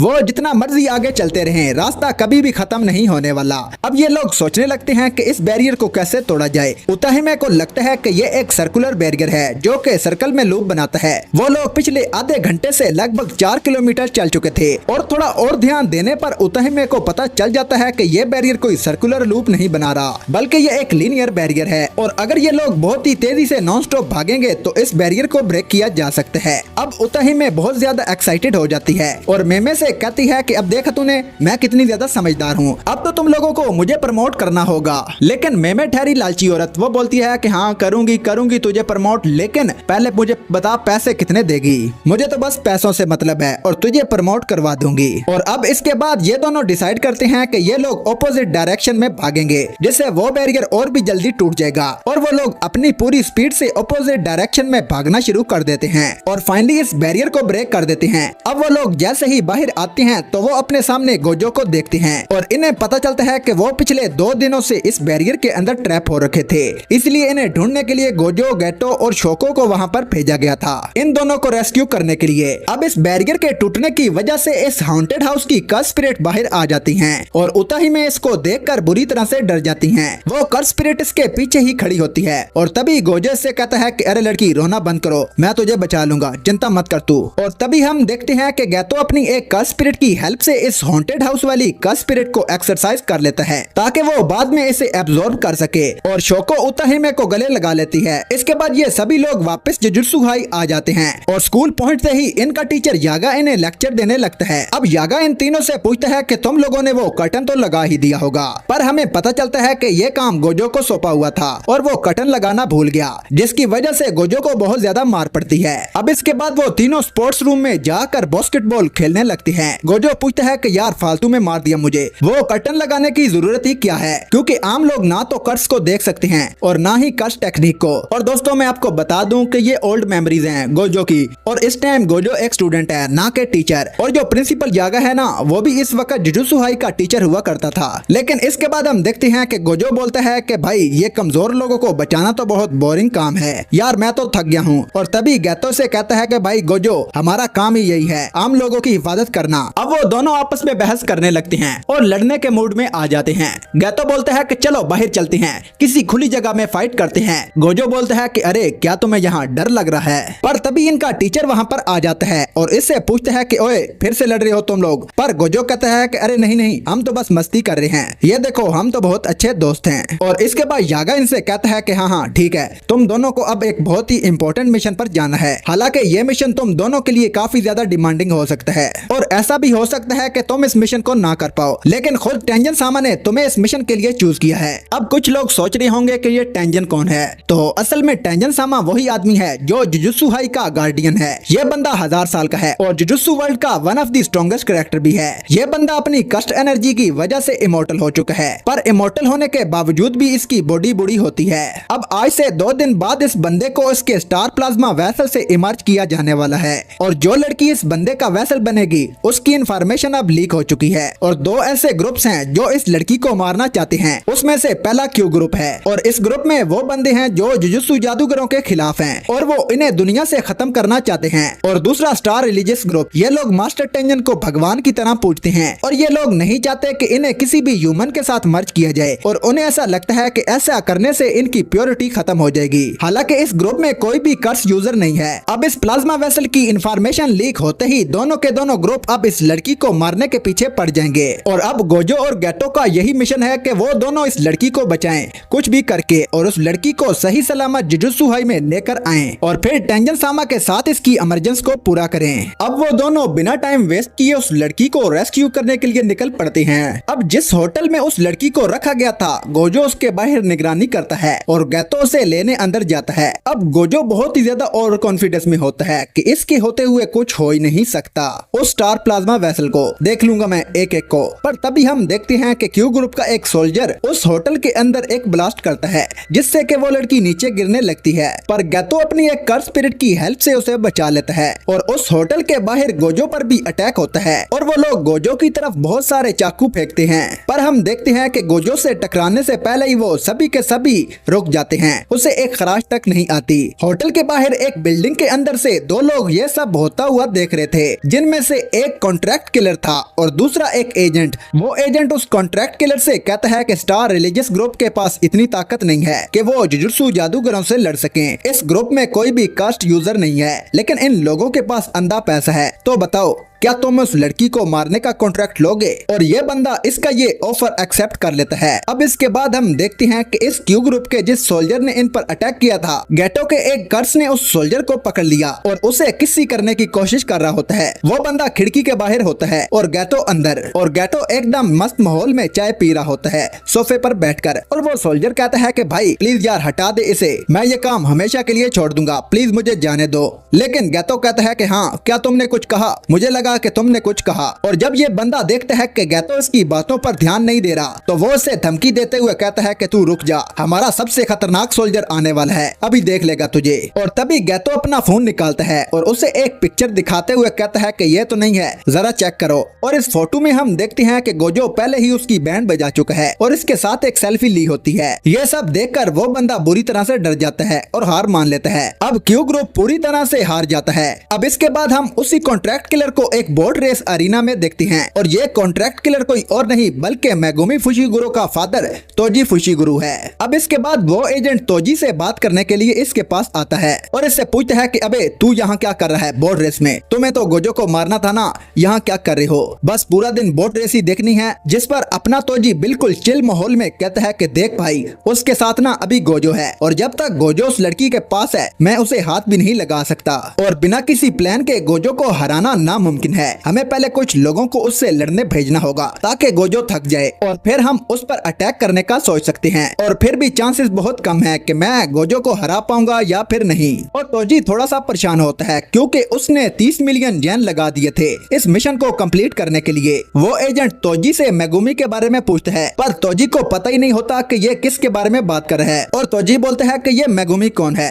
अब भाई ये बंदा अपने बेटे को ही भूल गया। इससे आप अंदाजा लगा सकते हैं कि यह बंदा कितना बड़ा साइकिक है। अब इसके बाद हम गोजो को देखते हैं और रिको इसकी गोद में पड़ी होती है और तभी रिको को होश आ जाता है और वो देखती है कि गोजो ने उसे गोद में उठा रखा है और ये देखकर वो लड़की गोजो को एक जोरदार थप्पड़ मारती है और कहती है कि तूने मुझे मारने की कोशिश की थी ना, अब तू नहीं बचेगा, अब तू देख तेरे साथ क्या होता है। दरअसल इस लड़की को लगता है कि गोजो और गेतो इसे मारने आए हैं, लेकिन गेतो इस लड़की को समझाता है अरे नहीं नहीं हम तो तुम्हें बचाने आए हैं, हम तुम्हें क्यों ही मारेंगे, तुमने किया ही क्या है। लेकिन रिको कहती है कि इम्पॉसिबल, ऐसा हो ही नहीं सकता भाई, तुम लोग तो शक्ल से ही गुंडे लगती हो, मुझे तुम पर बिल्कुल भी भरोसा नहीं है। और तभी वहाँ पर रिको की केयर टेकर मिसातो आ जाती है और फाइनली ये औरत रिको को समझाती है कि ये दोनों हमारी तरफ हैं। और तभी गोजो सोचता है कि इसे तो लगा था कि भाई अगर हम इसे बता देंगे कि इस पर कार स्पिरिट ने हमला किया है और इसकी जान खतरे में है तो ये बहुत ज्यादा घबरा जाएगी, पर ऐसा बिल्कुल भी नहीं हुआ, ये तो उल्टा हम पे शक कर रही है। क्या अजीब लड़की है। और तभी वो लड़की उठकर कहती है कि नहीं नहीं मैं किसी से नहीं डरती, लोगों को लगता है कि मैं मारी जाऊंगी लेकिन मैं अब मास्टर टेंजन बनने वाली हूँ और हमेशा से ही मैं यही करना चाहती थी। और तभी उसे याद आता है कि उसे तो स्कूल जाना है और तभी वो अपने स्कूल के लिए निकल पड़ती है। ये देखते ही गोजो यागा को कॉल करता है और बोलता है कि हेलो सर, हम तो इसे आपके पास ले आने वाले थे पर यह तो स्कूल भाग गई। इस लड़की को तो स्कूल जाना है। यागा गोजो को बताता है कि ये मास्टर टेंजन का ऑर्डर है, इसे जल्दी से जुजुत्सु हाई लेकर आओ और इमरजेंसी के दिन से पहले वो लड़की यहाँ पर होनी चाहिए। चलो कोई नहीं, 2 दिन है, उसे मौज मस्ती करने दो। अभी 2 दिन में उसकी लाइफ बदलने वाली है पूरी तरह से। मिसातो ये सारी बातें सुन लेती है और काफी ज्यादा इमोशनल हो जाती है और मिसातो इन दोनों को बताती है कि दरअसल रिको बचपन से ही अकेली है और उसके पेरेंट्स की एक कार एक्सीडेंट में मौत हो गई थी और तब से ही वही उसकी केयर टेकर है। इसके बाद हम देखते हैं कि तोजी के कहने पर रिको को मारने के लिए उस एजेंट ने 30 मिलियन येन की एक बाउंटी रख दी होती है, जो कि एक लिमिटेड टाइम के लिए है। और ऐसा सुनते ही बहुत सारे कस्ट यूजर रिको को मारने के लिए निकल पड़ते हैं। अब रिको को बचाने के लिए गैतो ने उसके साथ अपनी बहुत सारी कस्ट स्पिरिट्स को भेजा हुआ था, जो कि इसकी प्रोटेक्शन करेंगी। लेकिन इसे पता चलता है कि इसकी 2 स्पिरिट्स को किसी गुंडे ने मार दिया और ये पता चलते ही गोजो, गैतो और मिसातो इसके स्कूल की तरफ निकल पड़ते हैं उसे बचाने के लिए। अब स्कूल पहुंचते ही गैतो उस कर्स यूजर को ढूंढ लेता है जिसने उसकी 2 कर्स स्पिरिट्स को मारा था। इधर वो एजेंट तोजी को कॉल करता है और कहता है कि रिको इसके स्कूल में ही है, पर अगर तुमसे पहले किसी और कर्स यूजर ने उसे मार दिया तो वो 30 मिलियन येन तुम्हें नहीं उसे मिलेंगे, कुछ नहीं मिलने वाला तुम्हें, समझ गए ना। पर तोजी उससे कहता है कि ये मत भूलो कि वहाँ पे गोजो खड़ा है, जब तक गोजो रिको के साथ है उसका कोई बाल भी बाका नहीं कर सकता। और अब अगले 48 घंटों तक वो सभी बाउंटी हंटर्स गोजो और बाकी जादूगरों को बस थकाने का काम करने वाले हैं और देखा जाए तो वो हमारा काम फ्री में कर रहे हैं। अब इसके बाद हम देखते हैं कि गैतो फाइनली उस कर्स यूजर के सामने खड़ा होता है जिसने उसकी उन दोनों स्पिरिट्स को मारा था और गैतो को देखकर उसे लगता है कि ये तो एक यंग जादूगर है, इसे हराना तो मेरे बाएं हाथ का काम है। लेकिन उससे पहले कि वो गैतो को छू भी पाता, गैतो उसे एक इल्यूजन में फंसा देता है और उसे अपना मरा हुआ डॉग दिखाता है, जिसे देखकर वो बहुत ही ज्यादा इमोशनल हो जाता है और तभी गैतो सही मौके का फायदा उठाकर इस पर हमला कर देता है। दरअसल बचपन में इस कस्ट यूजर की फैमिली ने इसे कभी एक्सेप्ट नहीं किया था क्योंकि इसे स्पिरिट्स दिखाई देती थी। इसके पेरेंट्स ने हमेशा से ही इसे डांटा था क्योंकि वो लोग इसे कभी नॉर्मल नहीं समझते थे और इसकी लाइफ में इसके डॉग के अलावा और कोई भी नहीं था जिसने कभी इससे प्यार किया हो और इसे एक्सेप्ट किया हो और इसलिए बीच फाइट में इसे देखकर वो बंदा काफी ज्यादा इमोशनल हो जाता है। अब इसके बाद हम देखते हैं कि रिको को ढूंढते हुए गोजो सीधा क्लास का गेट खोलकर इसकी क्लास में घुस जाता है और रिको की सभी क्लासमेट्स को लगता है कि ये गोजो इसका बॉयफ्रेंड है और सभी लड़कियां इसे छेड़ने लग जाती हैं। तभी रिको बोलती है कि ये मेरा कजन है, तुम चुप करो। लेकिन अब इतने ज्यादा हैंडसम लड़के को देखकर सारी की सारी लड़कियां गोजो की दीवानी हो जाती हैं और तभी गोजो अपना एक पोज करता है इन लड़कियों के सामने और सभी लड़कियां पागल हो जाती हैं और तभी रिको की टीचर भी वहाँ पर आ जाती है और सबको चुप कराती है और गोजो को अपना नंबर दे देती है और कहती है कि प्लीज मुझे कॉल करना। अब गोजो रिको को लेकर उस स्कूल से निकल जाता है और तभी स्कूल के बाहर मिसातो को एक मास्क पहना हुआ कस्ट यूजर दिखाई देता है। इसके हाथ में एक झाड़ू होता है और वो इस झाड़ू का यूज करके ही उस पर जोर से हमला करती है और तभी गैतो भी वहाँ पर आ जाता है और उस बंदे के थ्रू जो कि हमने अभी पहले देखा था उसके थ्रू गैतो को पता चलता है कि रिको के सर पर किसी ने बाउंटी रखी है 30 मिलियन येन की, जिसकी टाइम लिमिट कल खत्म होने वाली है और ये बात वो गोजो को कॉल करके बता देता है और तभी गोजो के सामने भी वही मास्क पहना हुआ यूजर आ जाता है। ये कर्स यूजर अपने 5 क्लोन बना सकता था और उनमें से एक क्लोन मिसातो ने मार दिया। अब गोजो देखते हैं कि इसके सामने बहुत सारे क्लोन्स आ रखे होते हैं, लेकिन गोजो को इससे कोई फर्क नहीं पड़ता और गोजो इन सभी के सभी क्लोन्स को चुटकियों में खत्म कर देता है और फिर अपनी एक कर्स टेक्निक का यूज करके इस कर्स यूजर को उठाकर एक बिल्डिंग के अंदर घुसा देता है। इसके बाद वो reverse curse technique red use करने की कोशिश करता है, लेकिन वो उसे एक्टिवेट ही नहीं कर पाता और इससे हमें पता चलता है कि अभी तक Gojo reverse curse technique use नहीं कर पाता और गोजो एक पंच से ही उस यूजर को खत्म कर देता है। रिको ये देखकर काफी ज्यादा इम्प्रेस हो जाती है कि किस तरह गोजो ने कितनी एफर्टलेसली इस कर्स यूजर को चुटकियों में खत्म कर दिया और रिको को पता चलता है कि ये बंदा बहुत ही ज्यादा स्ट्रॉन्ग है और तभी अचानक से रिको के फोन पर एक मैसेज आता है जिसे देखकर रिको के होश उड़ जाते हैं। दरअसल मिसातो को किसी ने किडनैप कर लिया था। रिको गोजो को वो मैसेज दिखाती है। गैतो इस बात के लिए खुद को ब्लेम करता है, अगर मैंने मिसातो को अकेला नहीं छोड़ा होता तो ऐसा होता ही नहीं, पर गोजो से समझाता है कि ऐसा कुछ नहीं है। उसे ये लगता है कि अब इसके दुश्मन मिसातो के बदले रिको की डिमांड करने वाले हैं या फिर इनसे कहेंगे कि अगर तुम्हें मिसातो जिंदा चाहिए तो रिको हमारे हवाले कर दो। अब वो किडनैपर इन्हें एक्सचेंज के लिए एक दूसरे शहर में बुलाते हैं। गोजो प्लान करता है कि हम रिको को जुजुत्सु हाई में ड्रॉप करके शोको को या फिर किसी और को रिको बनाकर अपने साथ ले जाते हैं, लेकिन रिको इन्हें कहती है कि नहीं, मैं तुम्हारे साथ ही चलूंगी। इमरजेंसी से पहले मैं उनसे मिलना चाहती हूँ क्योंकि उनके अलावा इस दुनिया में मेरा और कोई नहीं है। गोजो रिको की बात मान जाता है। आगे हम देखते हैं कि ओकिनावा शहर में पहुंचते ही गोजो और गेतो चुटकियों में मिसातो को उन किडनैपर से छुड़ा लेते हैं और इसके बाद ये चारों बीच पर जाकर मजे करते हैं, जहां गोजो और रिको बहुत ज्यादा एंजॉय करते हैं, लेकिन गेतो और मिसातो बीच पर बैठकर ही डिस्कस कर रहे होते हैं उन किडनैपर्स ने उन्हें ओकिनावा ही क्यों बुलाया, और भी तो कितनी सारी सिटीज हैं। कहीं ऐसा तो नहीं है कि उन लोगों ने एयरपोर्ट पर अटैक करने का सोचा हो, क्योंकि यहाँ से वापस जाने का सिर्फ एक यही रास्ता है। गेतो से समझाता है कि तुम्हें डरने की कोई जरूरत नहीं है। एयरपोर्ट पर सिक्योरिटी के लिए उन्होंने पहले ही कुछ लोग बुला रखे हैं। यहाँ पर हम देखते हैं कि इस एयरपोर्ट पर सिक्योरिटी के नाम पर इन्होंने सिर्फ 2 लड़के बुलाए होते हैं, जिसमें से एक था ननामी जिसे हम देख चुके हैं और दूसरे लड़के का नाम हाइबारा होता है। और ये इस मिशन के लिए काफी ज्यादा एक्साइटेड होता है, क्योंकि वो बस किसी तरह से गोजो को इम्प्रेस करना चाहता था। इधर हम देखते हैं कि फ्लाइट का टाइम होने वाला था और इसीलिए गेटो गोजो से कहता है कि चल भाई बहुत देर हो गई है। और अब ये सुनकर रिको बहुत ज्यादा उदास हो जाती है, क्योंकि अभी तो उसे मजा आना शुरू हुआ था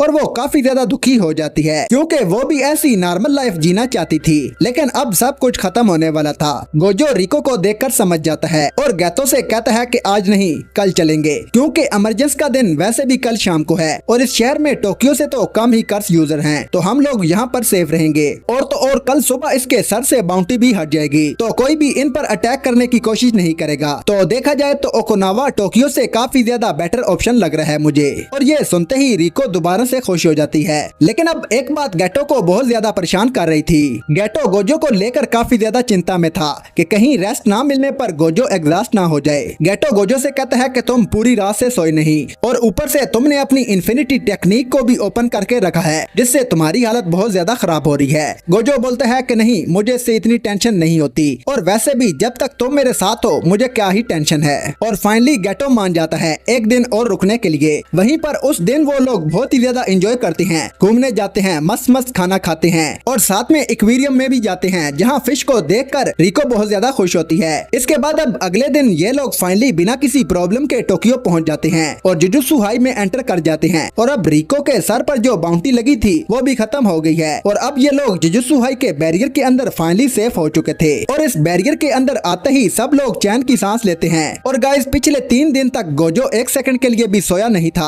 और ना ही उसका फोकस रिको से हटा। गेटो इससे कहता है कि बढ़िया काम किया तुमने, अब रिलैक्स कर लो। और गोजो एक चैन की सांस लेता है फाइनली, लेकिन तभी पीछे से गोजो के ऊपर एक अटैक होता है और एक तलवार इसके सीने में घुस जाती है। यह देखकर गेटो के होश उड़ जाते हैं, क्योंकि इस जुजुत्सु हाई के स्कूल के बैरियर के अंदर एंटर करना इम्पॉसिबल था और तो और गोजो को छू पाना भी इम्पॉसिबल था। लेकिन इस बंदे ने इस बैरियर को तोड़कर अंदर आया और गोजो के सीने में तलवार घुसा दी और हमें पता चलता है कि यह बंदा कोई और नहीं तोजी फुशिगुरु है। पर हम देखते हैं कि गोजो ऐसे खड़ा था कि जैसे इसको कुछ महसूस ही नहीं हो रहा। गोजो पीछे मुड़कर देखता है और कहता है कि हम पहले कहीं मिल चुके हैं क्या। इसके बाद हमें एक फ्लैशबैक दिखाया जाता है।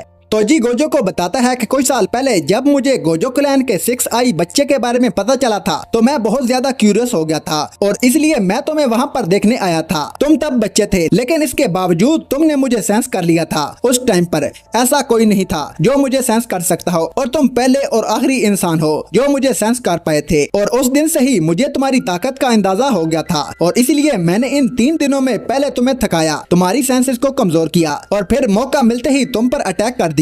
तोजी फुशिगुरु बिना किसी कस्ट एनर्जी के पैदा हुआ है, जिसका मतलब है कि कोई भी कर्स यूजर इसे सेंस नहीं कर सकता। लेकिन इसके बावजूद गोजो इतना ज्यादा पावरफुल है कि वो इसे सेंस कर सकता है। और अब गेटो को बहुत ज्यादा गुस्सा आ जाता है और वो अपनी एक कर्स स्पिरिट से तोजी पर हमला कर देता है और सीधे गोजो को संभालने के लिए उसकी तरफ बढ़ता है। लेकिन गोजो से वहीं रुकने को कहता है। अरे ठीक हूँ मैं भले ही उसे सेंस नहीं कर पाया, पर मेरे वाइटल ऑर्गन्स बिल्कुल सही सलामत है, मुझे कुछ नहीं हुआ। ये देखो मैं मस्त हूँ और तुम रिको को यहाँ से ले जाओ और उसे सीधा मास्टर टेंजन के पास लेकर जाओ। इस तोजी को मैं संभाल लेता हूँ। अब गेटो गोजो को छोड़कर वहाँ से जाना तो नहीं चाहता था, पर अनफॉर्चुनेटली इसके पास कोई और ऑप्शन नहीं था। इसलिए अब गेटो रिको और मिसातो को लेकर वहाँ से निकल जाता है। तभी हम देखते हैं कि तोजी ने अपनी स्वॉर्ड से गेटो की कर्स स्पिरिट के टुकड़े टुकड़े कर दिए और अब गोजो और तोजी के बीच में फाइट होने वाली है। अब गोजो देखता है कि इसके हाथ में जो तलवार थी जिससे इसने गोजो पर अटैक किया था, अब इसके हाथ में वो तलवार नहीं है, ये एक दूसरी तलवार थी जो कि एक कर्स टूल है। और तो और तोजी के कंधे पर एक कर्स स्पिरिट भी बैठी हुई थी। गोजो को जिंदा देखकर तोजी बहुत ज्यादा हैरान हो जाता है और कहता है कि तू जिंदा कैसे बच गया, मुझे पता था कि तू ऐसे मरने वाला नहीं है, और तो और तूने रिको को भी भेज दिया, मुझे वो कहीं दिखाई नहीं दे रही। लेकिन गोजो इसकी किसी भी बात का कोई जवाब नहीं देता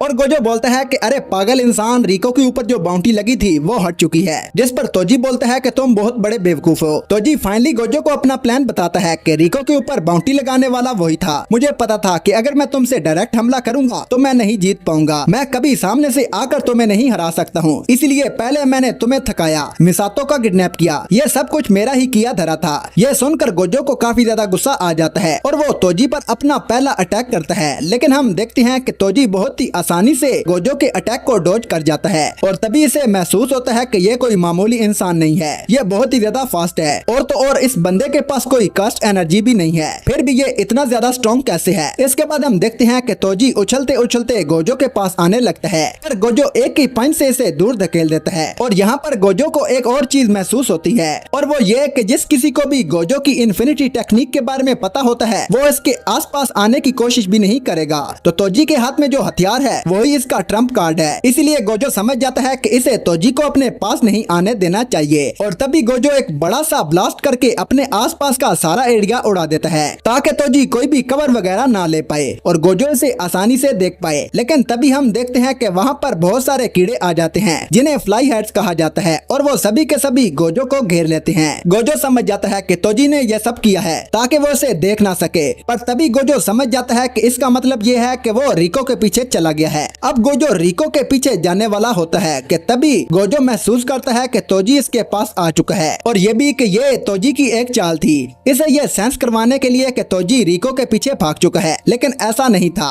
वो वहीं पर था और इससे पहले कि गोजो तोजी को अपने पास आता हुआ सेंस करता, तोजी अपने कस्ट वेपन की हेल्प से गोजो पर हमला कर देता है। वो इसके इन्फिनिटी बैरियर को बुरी तरह से तोड़ देता है और इस पर हमला कर देता है और ये हमला इतना खतरनाक था कि गोजो एक ही सेकंड के अंदर जमीन पर लेट जाता है और अब गोजो ऑलमोस्ट मरने वाला था। अब आप में से कुछ लोग सोच रहे होंगे कि गोजो के पास इतनी ज्यादा पावर थी और इसके पास इन्फिनिटी शील्ड भी थी, तो ये तोजी इस पर अटैक कैसे कर पाया। तो गाइस दरअसल इस बंदे के पास एक स्पेशल ग्रेड कर्स टूल है जिसका नाम है इन्वर्टेड स्पेयर ऑफ हेवन और इस टूल की यही खासियत है कि इस वेपन से किया गया कोई भी अटैक सामने वाले की किसी भी टेक्निक को ब्रेक कर सकता है। इसलिए ये वेपन गोजो की इन्फिनिटी बैरियर को ब्रेक करते हुए गोजो के अंदर जा पहुंचा। अब इसके बाद दूसरी तरफ हम गेटो को देखते हैं जो कि रिको को लेकर उसी जगह पर चला जाता है जहां पर इमरजेंस किए जाने वाला था और यहां से आगे सिर्फ रिको और गेटो ही जा सकते थे। रिको मिसातो को एक आखिरी बार गले लगाती है और उसे एक फाइनली गुड बाय कहती है। रिको बहुत ज्यादा इमोशनल होती है क्योंकि उसे पता होता है कि वो उसे दोबारा कभी नहीं देखने वाली और अब सब कुछ बदल जाएगा।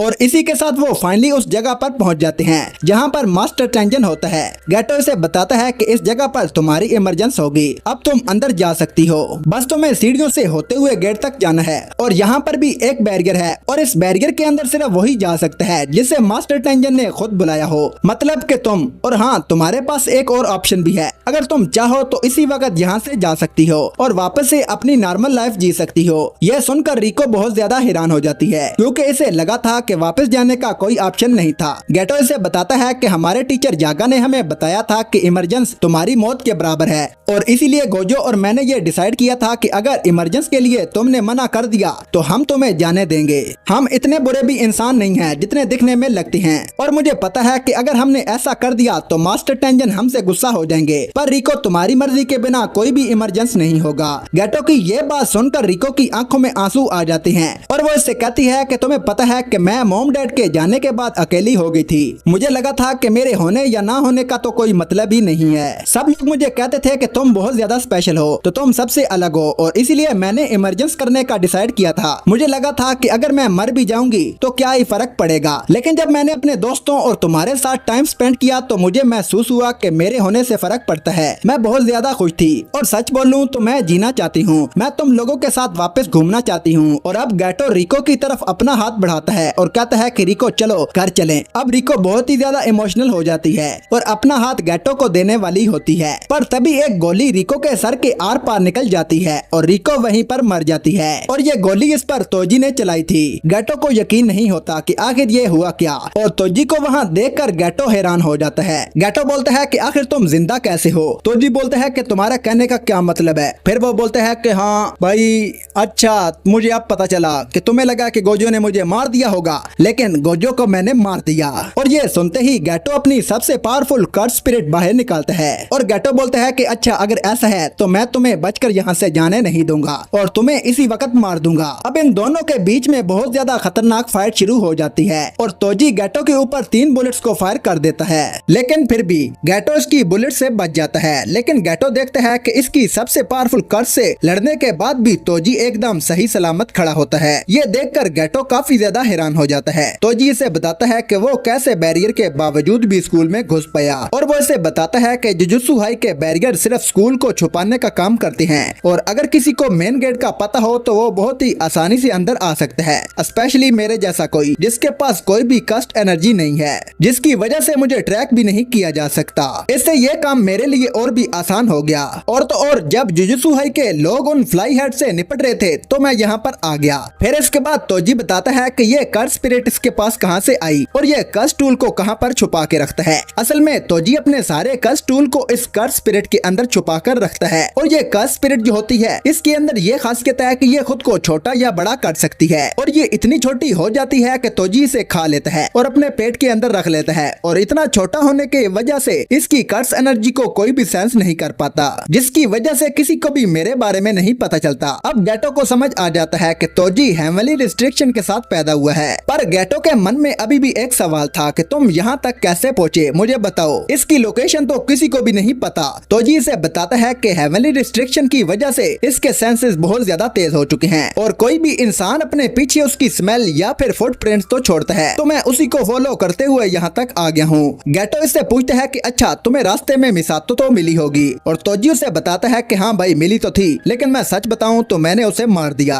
और मैं उसे मारना तो नहीं चाहता था, लेकिन मैं उसे जिंदा भी नहीं छोड़ सकता था और मुझे पता नहीं कि वो अब तक जिंदा होगी या मर चुकी होगी। और ये सुनकर गेटो को बहुत ज्यादा गुस्सा आ जाता है और गेटो इस पर अपने सबसे खतरनाक कर्स की हेल्प से इस पर अटैक करता है, पर तोजी इसके सभी के सभी कर्स से बहुत ही आसानी से लड़ रहा होता है और वो इसके रैम्बो कर्स को भी मार देता है। ये देखकर गेटो काफी ज्यादा हैरान हो जाता है और अब गेटो तोजी को एक सिंपल डोमेन के अंदर कैद करता है और तभी गेटो की एक कर्स स्पिरिट वहाँ पर आती है और तोजी से पूछती है क्या मैं ब्यूटीफुल हूँ, और जब तक तोजी इस सवाल का जवाब नहीं देगा वो यहाँ से बाहर नहीं जा सकता। और तोजी उससे कहता है कि सच्ची बोलूं तो बिल्कुल भी नहीं भाई, तू मेरे टाइप की नहीं है। और इसके ऐसा बोलते ही तोजी के कान के पास एक कट लग जाता है और बहुत सारी ब्लेड्स तोजी की तरफ आने लगती हैं, लेकिन इससे पहले कि इसे इन ब्लेड से कोई भी चोट लगती तोजी एक ही सेकंड में अपने कर्स टूल की हेल्प से उन सभी ब्लेड्स को तोड़ देता है। और अब गेटो सोचता है कि क्यों ना वो इसकी कर्स स्पिरिट को ही एब्जॉर्ब कर ले ताकि तोजी के पास कोई वेपन ही ना रहे। गेटो को लगा था कि ये कर्स स्पिरिट काफी कमजोर होगी और वो बड़ी इजीली इसे एब्जॉर्ब कर पाएगा, पर वो कर्स तोजी के ब्लड की तरह थी और गेटो के कंट्रोल में बिल्कुल भी नहीं आती। और अब ये देखते ही तोजी एक दूसरी स्वॉर्ड निकालता है और गेटो को बुरी तरह से घायल कर देता है। अगर तुम शिकागामी जादूगर होते तो मैं तुम्हें आज ही मार देता, लेकिन तुम एक कर्स यूजर हो, पता नहीं तुम्हारे मरने के बाद बेचारे उन कर्सेस का क्या होगा। इसके बाद तोजी बोलता है कि तुम लोग कितने कमजोर हो, मेरे जैसे किसी से हार गए जिसके पास कोई कर्स एनर्जी भी नहीं है। और इधर दूसरी तरफ हम गोजो का हाथ हिलता हुआ देखते हैं, जिसका मतलब ये है कि गोजो अभी जिंदा है, वो मरा नहीं है। टाइगर अभी जिंदा है तो अभी खेल शुरू होने वाला है। इसके बाद हम देखते हैं कि तोजी रिको को लेकर स्टार रिलीजियस ग्रुप के हेडक्वार्टर में आता है, जहां रिको की बॉडी को देखकर स्टार ग्रुप का एक हाई अथॉरिटी मेंबर बहुत ही ज्यादा इंप्रेस होता है, क्योंकि उसे लगा था कि रिको को मारना इम्पॉसिबल होगा, लेकिन तोजी ने यह करके दिखा दिया। और इसी खुशी में वो तोजी और इस एजेंट को एक्स्ट्रा पैसे भी देने की बात करता है और वो बंदा रिको की बॉडी को लेकर वहाँ से चला जाता है। अब इसके बाद हमें पता चलता है कि मिसातो को तोजी ने ही किडनैप किया था और इसने कोंग से ये बोला था कि वो इसे मार दे। दरअसल कोंग का ये मास्टर प्लान था कि मिसातो का रेस्क्यू आसानी से हो जाना चाहिए, जिसकी वजह से गेतो और गोजो पूरी तरह से रिलैक्स हो जाएंगे और ऐसा ही हुआ। और तो और ओकुनावा लोकेशन को चूज करने का आइडिया भी कोंग का ही था। अब कोंग वहाँ से चला जाता है और तोजी भी वहाँ से जाने लगता है, लेकिन तभी अचानक से इसके सामने गोजो आ जाता है और अब गोजो को जिंदा देखकर तोजी को अपनी आंखों पर यकीन नहीं होता। गोजो इसे बताता है कि जब तुमने मुझ पर अटैक किया था तब अब मैंने लड़ने पर नहीं खुद को हील करने पर फोकस किया था और रिवर्स कास्ट टेक्निक का यूज करके मैंने खुद को हील कर लिया। मैं इस टेक्निक को इससे पहले यूज नहीं कर पाता था, लेकिन देखो मौत की वजह से पहली बार रिवर्स कास्ट टेक्निक को यूज कर पाया हूँ, और वो भी इतने क्रिटिकल मोमेंट पर। और गोजो इससे ये भी कहता है कि तुमने ना एक गलती कर दी, तुम्हें मेरा सर काट देना चाहिए था, पर छोड़ो अब तो कुछ नहीं हो सकता। और गोजो पागलों की तरह हंसने लगता है और बोलता है कि अब तुम मारे जाने वाले हो। और ये सुनकर तोजी बहुत ज्यादा गुस्सा हो जाता है और इसे कहता है कि लड़ाई तो अब शुरू हुई है। और इसके बाद तोजी गोजो पर बैक टू बैक हमले करता है, लेकिन गोजो एफर्टलेसली इसके सभी अटैक्स को डॉज कर देता है बहुत ही आसानी से। और अब सबसे पहले गोजो रिवर्स का टेक्निक रेड यूज करके तोजी पर पहला अटैक करता है, और ये टेक्निक भी गोजो पहली बार यूज कर पाया था। और अब ये देखने के बाद गोजो काफी ज्यादा खुश हो गया था, और इतनी खुशी थी कि वो हवा में उड़ने लग गया। और अब तोजी सोचता है कि ठीक है, तो अब इसके पास रेड और ब्लू दोनों टेक्निक्स हैं। और तोजी कहता है कि इसका तोड़ तो है मेरे पास। और तभी तोजी अपने वेपन को एक जंजीर से कनेक्ट करता है और अपनी पूरी पावर से वो गोजो पर एक के बाद एक हमले करता है। लेकिन हम देखते हैं कि तोजी गोजो को छू भी नहीं पाता। गोजो बहुत ज्यादा पावरफुल हो चुका था, और अब गोजो कहता है कि मैं दुनिया का सबसे स्ट्रॉन्गेस्ट इंसान हूँ। अब इसके बाद गोजो अपनी एक न्यू टेक्निक यूज करने का सोचता है। अब गोजो की ये एक ऐसी टेक्निक होती है जिसके बारे में तोजी को नहीं पता होता, और ये बहुत ही ज्यादा रेयर टेक्निक होती है। और गोजो पहली बार अपनी पर्पल टेक्निक को यूज करता है, एक ऐसी टेक्निक जो कि रेड और ब्लू को मिक्स करने के बाद बनती है। और पर्पल टेक्निक के अटैक से तोजी की आधी बॉडी खत्म हो जाती है। तोजी सिर्फ गोजो से हारता ही नहीं है, बल्कि अब मरने वाला होता है। अब मौत को खुद के सामने खड़ा हुआ देखकर तोजी को महसूस होता है कि इसे गोजो से लड़ना ही नहीं चाहिए था। वो चाहता तो इस फाइट को स्किप कर सकता था, पर शायद पैसों के लालच ने मुझे अंधा कर दिया था। शायद मेरी ईगो ने मुझे हरा दिया। मेरे सामने दुनिया का सबसे स्ट्रॉन्गेस्ट इंसान गोजो सातोरू खड़ा है। मैं बस इसे हराना चाहता था ताकि अपने क्लैन को दिखा पाऊं कि मैं कितना काबिल हूं। इतने में गोजो तोजी के सामने आता है और इससे पूछता है कि तोजी, अगर तुम्हारी कोई आखिरी ख्वाहिश है तो बता दो। और तोजी को सिर्फ मेगुमी याद आता है, अपना बेटा। और वो गोजो को बताता है कि आज से 2-3 साल बाद मेरे बेटे मेगुमी को जेनिन क्लैन को बेचा जाने वाला है, और तुम्हें जो सही लगे तुम उसके साथ वही करना। और ये कहकर तोजी मर जाता है। इस तरफ हम गेटो को देखते हैं, और गेटो भागते हुए स्टार रिलीजियस ग्रुप के हेडक्वार्टर की तरफ जा रहा होता है। और तभी रास्ते में से तोजी की वही स्पिरिट दिखाई देती है जिसके अंदर तोजी अपने वेपन रखता था, जो कि इस वक्त बुरी तरह से घायल हो रखी थी। और वो स्पिरिट गेटो को बुला रही थी। और अब हेडक्वार्टर पहुंचते ही गेटो जैसे ही गेट खोलते हैं तो इसे गोजो नजर आता है, जिसने अपने हाथ में रिको की लाश को पकड़ा हुआ था। और इतना ही नहीं, वहाँ पर मौजूद सभी के सभी लोग रिको के मरने पर तालियां बजा रहे थे। वो गोजो को बताता है कि शोको ने मुझे हील तो कर दिया, पर मैं लेट हो गया यार, सब कुछ खत्म हो गया, मैं रिको को नहीं बचा पाया। लेकिन गोजो वहाँ पर ऐसे ही खड़ा था जैसे इसे कुछ फील ही नहीं हो रहा। वो गेटो को कहता है कि गेटो, क्या हमें इन सबको मार देना चाहिए? गेटो इसे समझाता है कि ऐसा करने से अब कोई फायदा नहीं है, अब रिको मर चुकी है और वो गोजो की गोद में थी। पर ये देखकर स्टार रिलीजियस ग्रुप वाले तालियां बजा रहे थे, वो इसकी डेथ को सेलिब्रेट कर रहे थे। इस इंसिडेंट के बाद कहानी सीधा 1 साल आगे जाती है, अगस्त 2007। यहाँ हम देखते हैं कि गेटो और शोको गोजो की तरफ एक इरेजर और एक पेंसिल मारते हैं। इरेजर तो गोजो की बॉडी से टकरा जाता है, लेकिन पेंसिल इन्फिनिटी शील्ड के कारण इसे छू नहीं पाती। गोजो इन्हें एक्सप्लेन करता है कि अब इसकी इन्फिनिटी मैनुअल से ऑटोमेटिक हो गई है, जिसका मतलब है कि वो अब अपने आप ही काम करने लगी है। सिर्फ इतना ही नहीं, गोजो की इन्फिनिटी शील्ड अपनी तरफ आते हुए किसी भी ऑब्जेक्ट की मास, स्पीड और शेप से ये डिटेक्ट कर लेती है कि इस ऑब्जेक्ट से गोजो को कोई खतरा है या नहीं। जैसा कि पेंसिल शार्प होने की वजह से वो इसे छू नहीं पाई, लेकिन इरेजर से इसकी बॉडी टकरा गई क्योंकि वो सेफ थी। लेकिन अभी भी इसकी शील्ड पॉइजन को डिटेक्ट नहीं कर सकती।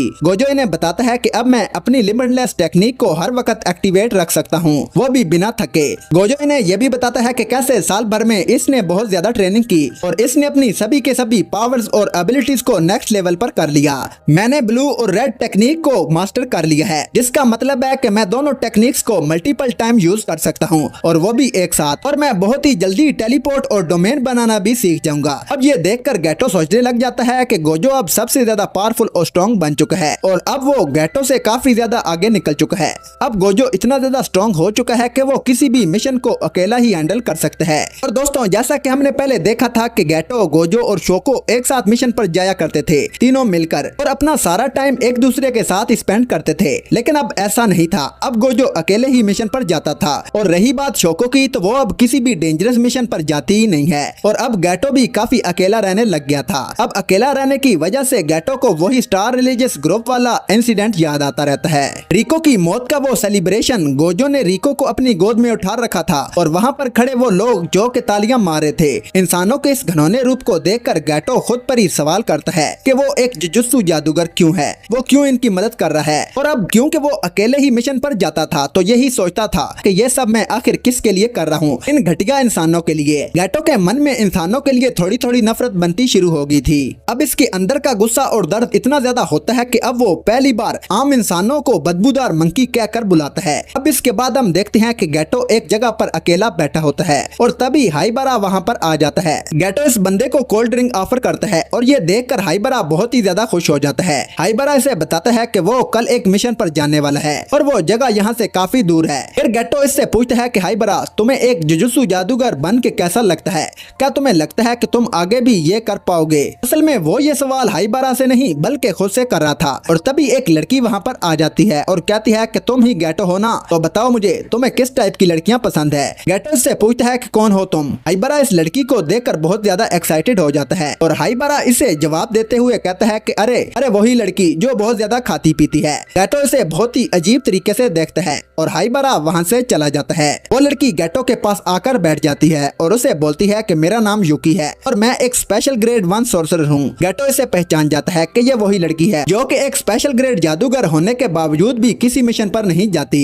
अब यूकी इसे बताती है कि हाँ, मैं एक इंडिपेंडेंट जादूगर हूँ, लेकिन मैं जुजुत्सु हाई के लिए काम नहीं करती। तुम लोग कर्स स्पिरिट्स को एक्सरसाइज करती हो ना, तुम लोग बीमारी का इलाज करते हो, लेकिन मैं बीमारी को जड़ से उखाड़ने की कोशिश करती हूँ। मैं एक ऐसी दुनिया बनाना चाहती हूँ जहाँ पर कोई भी कर्स स्पिरिट ही ना हो। ये कर्स स्पिरिट्स इंसानों की बॉडी से निकलती हुई कर्स एनर्जी का एक रिजल्ट है ना, तो बिना किसी कर्स एनर्जी की दुनिया बनाने के लिए सिर्फ दो ही तरीके हैं। पहला, इंसानों के अंदर जो कर्स एनर्जी है उसे ही खत्म कर दो, और दूसरा, सभी इंसानों को अपनी कर्स एनर्जी को यूज करना सिखा दिया जाए, यानी कि सभी के सभी लोग जुजुत्सु जादूगर बन जाएं। लेकिन सच बोलो तो मुझे पहले वाला तरीका ज्यादा पसंद है और इसका एक बहुत बड़ा एग्जाम्पल भी है, तोजी फुशिगुरो, जो कि दुनिया का पहला ऐसा इंसान था जिसके अंदर कोई भी कर्स एनर्जी नहीं थी, लेकिन हेवनली रिस्ट्रिक्शन की वजह से इसके अंदर बहुत ज्यादा फिजिकल स्ट्रेंथ थी और इसके सेंसेस भी बहुत ज्यादा तेज थे। वो तो गोजो ने से मार दिया क्योंकि गोजो बहुत ज्यादा पावरफुल है, पर अब तो यार वो मर गया, इसलिए अब मेरे पास सिर्फ दूसरा ऑप्शन बचता है और वो ये कि इंसानों को इनकी कर्स एनर्जी को यूज करना सिखाना होगा। जुजुत्सु जादूगरों की जो कर्स एनर्जी होती है वो कभी भी लीक नहीं होती, वो बॉडी के अंदर ही सर्कुलेट होती रहती है और इसीलिए जुजुत्सु जादूगर कोई भी कर्स स्पिरिट बना ही नहीं सकते। तो अगर सभी के सभी इंसान जुजुत्सु जादूगर बन जाएं तो कर्स स्पिरिट कभी पैदा ही नहीं होंगी और हर साल हजारों लोगों की जानें भी नहीं जाएंगी। अब गैटो को वही हेडक्वार्टर वाला सीन याद आ रहा होता है और वो यूकी से बोलता है कि इससे अच्छा एक और सोल्यूशन है मेरे पास, क्यों ना हम सभी के सभी आम इंसानों को जान से ही मार दें। ये सुनकर यूकी थोड़ा सरप्राइज तो होती है, जो तुम कह रहे हो ना सही कह रहे हो, ये एक तरीका है तो इंसानों को मार दो जो कि अपनी कर्स एनर्जी को यूज नहीं कर सकते, पर मैं इतनी भी पागल नहीं हूँ। एक बात बताओ गैटो, क्या तुम इंसानों से नफरत करती हो?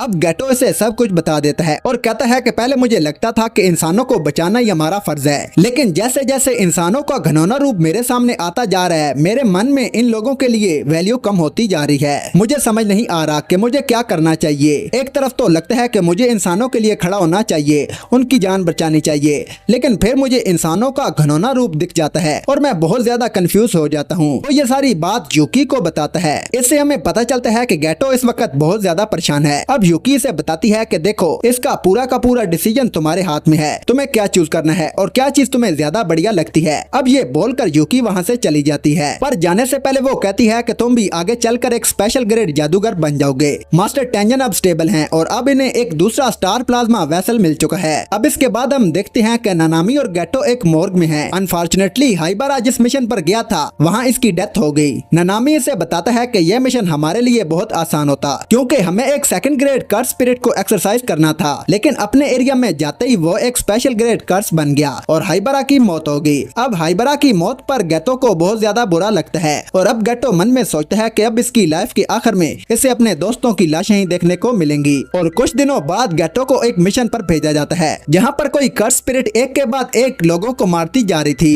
गैटो वहाँ जाता है और इस कर्स को खत्म भी कर देता है, लेकिन गाँव में इसने जो देखा उसके बाद सब कुछ बदल गया हमेशा के लिए। गाँव वाले लोगों के हिसाब से ये जो मौतें हुई हैं उसके पीछे दो लड़कियां जिम्मेदार थी और इन लोगों ने दोनों बच्चियों को बहुत ही बुरी तरह से मारा और इसके बाद इन दोनों को जेल में कैद कर दिया, जबकि असलियत तो ये थी कि वो दोनों लड़कियां जादूगर थी, इसलिए लोग इन्हें नॉर्मल नहीं समझते थे। गेटो इन्हें समझाने की कोशिश करता है कि इन दोनों बच्चियों की कोई गलती नहीं है, लेकिन वो लोग इसकी बात नहीं सुनते और इन दोनों लड़कियों को कहते हैं कि तुम दोनों राक्षस हो, तुम्हें पैदा ही नहीं होना चाहिए था और पैदा होते ही मर जाना चाहिए था। वो लोग इन दोनों लड़कियों को बहुत ज्यादा गालियां देते हैं और अब गेटो ये सब देखकर बहुत ज्यादा गुस्से में आ जाता है और अब गेटो को यूकी की कही हुई बात याद आती है। यूकी ने से कहा था कि तुम्हें किसी एक साइड को चूज करना होगा, या तो तुम इंसानों से नफरत करनी शुरू कर दो या फिर इंसानों की भलाई के लिए काम करना शुरू कर दो। अब गेटो इनमें से एक ऑप्शन चूज कर लेता है और इस मूवमेंट पर सब कुछ बदल जाता है और अब गेटो की जिंदगी बदलने वाली है। अब इन गांव के लोगों के इस रूप को देखकर गेटो अपनी एक कर्स स्पिरिट को निकालता है और इन दोनों लड़कियों को छुड़ाकर इस गांव में मौजूद सभी के सभी लोगों को मार देता है। 112 लोगों का गेटो मर्डर कर देता है और अब कुछ दिनों बाद इस बात की खबर जुजुत्सु हाई में पहुंच जाती है। गेटो की कर्स स्पिरिट की वजह से इन लोगों की मौत हुई और इसकी वजह से इसे मौत की सजा सुनाई जाती है। यह बात यागा गोजो को पर्सनली जाकर बताता है कि गेटो ने 112 लोगों की हत्या कर दी और ये बात सुनकर गोजो को पहले तो यकीन ही नहीं आता कि ये कैसे हो सकता है। गेटो ऐसा कुछ नहीं कर सकता, इसे यकीन नहीं आता इस बात पर यागा से बताता है कि ये बिल्कुल सच है। वो सभी के सभी नॉर्मल इंसान थे, यहाँ तक कि उसने अपने लोगों को भी मार दिया और उसने अपने पेरेंट्स तक को नहीं छोड़ा। गोजो को इसकी इस बात पर यकीन नहीं आता, वो एक्सेप्ट ही नहीं करना चाहता था इस बात को। वो बहुत ज्यादा हैरान हो जाता है। इस तरफ हम देखते हैं कि शोको एक टाउन में घूम रही थी और गेटो इससे मिलने आता है। वहाँ पर शोको को भी गेटो के बारे में सब कुछ पता चल चुका था कि ये लोगों को मारना शुरू कर चुका है, लेकिन शोको गेटो की दोस्त है, इसलिए वो गोजो के अलावा और किसी को कुछ नहीं बताती कि गेटो इससे मिलने आया। शोको गोजो को कॉल करती है और गोजो को भी वहाँ पर बुला लेती है। शोको गेटो से पूछती है कि तुमने ऐसा क्यों किया, मुझे बताओ प्लीज। गेटो इसे बताता है कि जो कुछ भी तुमने सुना है वो सब सच है। मैं ये सब इसलिए कर रहा हूँ क्योंकि मैं एक ऐसी दुनिया बनाना चाहता हूँ जिसमें सिर्फ जुजुत्सु जादूगरी हो। शोको इससे कहती है कि मैं तुम्हें समझ नहीं पा रही। गेटो इससे बोलता है कि और मैं तुमसे उम्मीद भी नहीं करता कि तुम मुझे समझो, और ये बोलकर गेटो वहाँ से जाने लगता है। लेकिन तभी गोजो वहाँ पर आ जाता है और गोजो गेटो से पूछता है कि तुम ये सब क्यों कर रहे हो, क्या तुम सच में सभी लोगों को मार दोगे, और तो और तुमने अपने पेरेंट्स को भी मार दिया। गेटो इससे कहता है हाँ गोजो, मैं शोको को सब कुछ बता चुका हूँ, मैं सभी लोगों को मार रहा हूँ और मेरे पेरेंट्स भी तो कोई जुजुत्सु जादूगर नहीं है, इसलिए उनको भी मुझे मारना पड़ा क्योंकि मैं कोई भेदभाव नहीं करना चाहता। जिस पर गोजो बोलता है कि तुमने ऐसा क्यों किया, मुझे तो लगा था कि तुम बिना किसी रीजन के किसी को मारना ही नहीं चाहते हो। इस मोमेंट पे गोजो गेटो को वही स्टार रिलीजियस ग्रुप वाले इंसिडेंट के बारे में याद करवाता है जिस वक्त गोजो ने ही कहा था कि हम इन सभी के सभी फॉलोअर्स को मार दें। तब गेटो ही था जिसने गोजो को समझाया था कि नहीं ये सही नहीं होगा, हम ऐसे ही इन्हें नहीं मार सकते। लेकिन अब ये वो वाला गेटो तो नहीं रहा।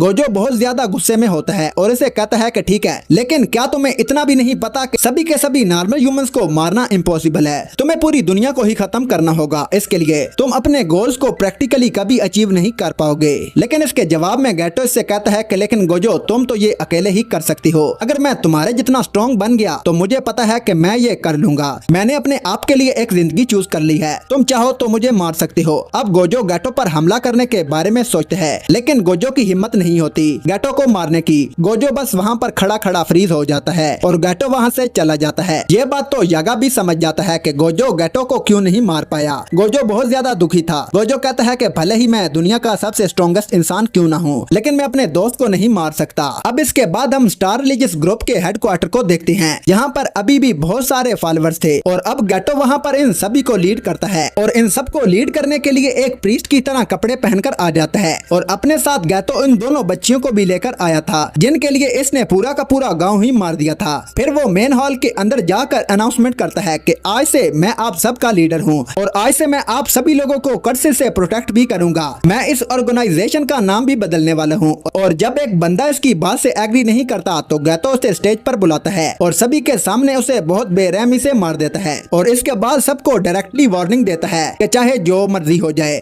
तुम सबको मेरी बात माननी होगी। अब इसके बाद हम तोजी के बेटे मेगुमी को देखते हैं जिससे मिलने गोजो आया था। गोजो से कहता है कि तुम्हारे डैड ने तुम्हें ज़ेनिन क्लैन को बेच दिया है क्योंकि तुम्हें भी तो कर्सेस दिखाई देते होंगे, तुम्हारे अंदर एक्स्ट्रा ऑर्डिनरी पावर है, तो क्या तुम ज़ेनिन क्लैन जाना चाहोगे। मेगुमी से पूछता है कि अगर मैं वहाँ पर गया तो क्या मेरी बहन खुश रहेगी। असल में मेगुमी अपनी बहन से बहुत ज्यादा प्यार करता है। मेगुमी को लगता है कि इसके डैड और इसकी मॉम इन दोनों को छोड़कर भाग गए और अब इसकी सिस्टर के अलावा और कोई नहीं है। गोजो मेगुमी के सवाल का जवाब देते हुए कहता है कि नहीं, बिल्कुल नहीं। अगर तुम जेनिन क्लैन में वापस जाते हो तो तुम्हारी बहन खुश तो बिल्कुल नहीं रहेगी। अब मेगुमी बहुत ज्यादा परेशान हो जाता है और तभी गोजो से कहता है कि बच्चे तुम चिंता मत करो, यहाँ से मैं सब कुछ देख लूंगा, मैं तुम दोनों की प्रोटेक्शन करूंगा, लेकिन तुम्हें बहुत ज्यादा मेहनत करनी होगी। और अब इसके बाद गोजो जो होता है वो मेगुमी को इसके डैड के बारे में बताने लगता है, लेकिन मेगुमी को इस बात से कोई इंटरेस्ट नहीं होता और गोजो का मुंह वहीं का वहीं खुला रह जाता है। और इसके बाद स्टोरी प्रेजेंट टाइम लाइन में शिफ्ट हो जाती है, जहाँ एंड में गोजो ने मेगुमी, नोबारा और यूजी को कॉल करके बुलाया था, जैसा कि हमने पहले पार्ट की एंडिंग में देखा था। और ये सब कुछ जो भी चल रहा था वो गोजो के माइंड में चल रहा था, वो अपनी पास्ट लाइफ को याद कर रहा था। और इन तीनों को एक साथ देखकर गोजो को अपनी पुरानी मेमोरीज फिर से आने लगती हैं कि कैसे वो तीनों भी एक साथ हुआ करते थे। और गोजो इन तीनों को देखकर बहुत ज्यादा खुश हो जाता है। तो कहानी की शुरुआत होती है नवंबर 2016 से,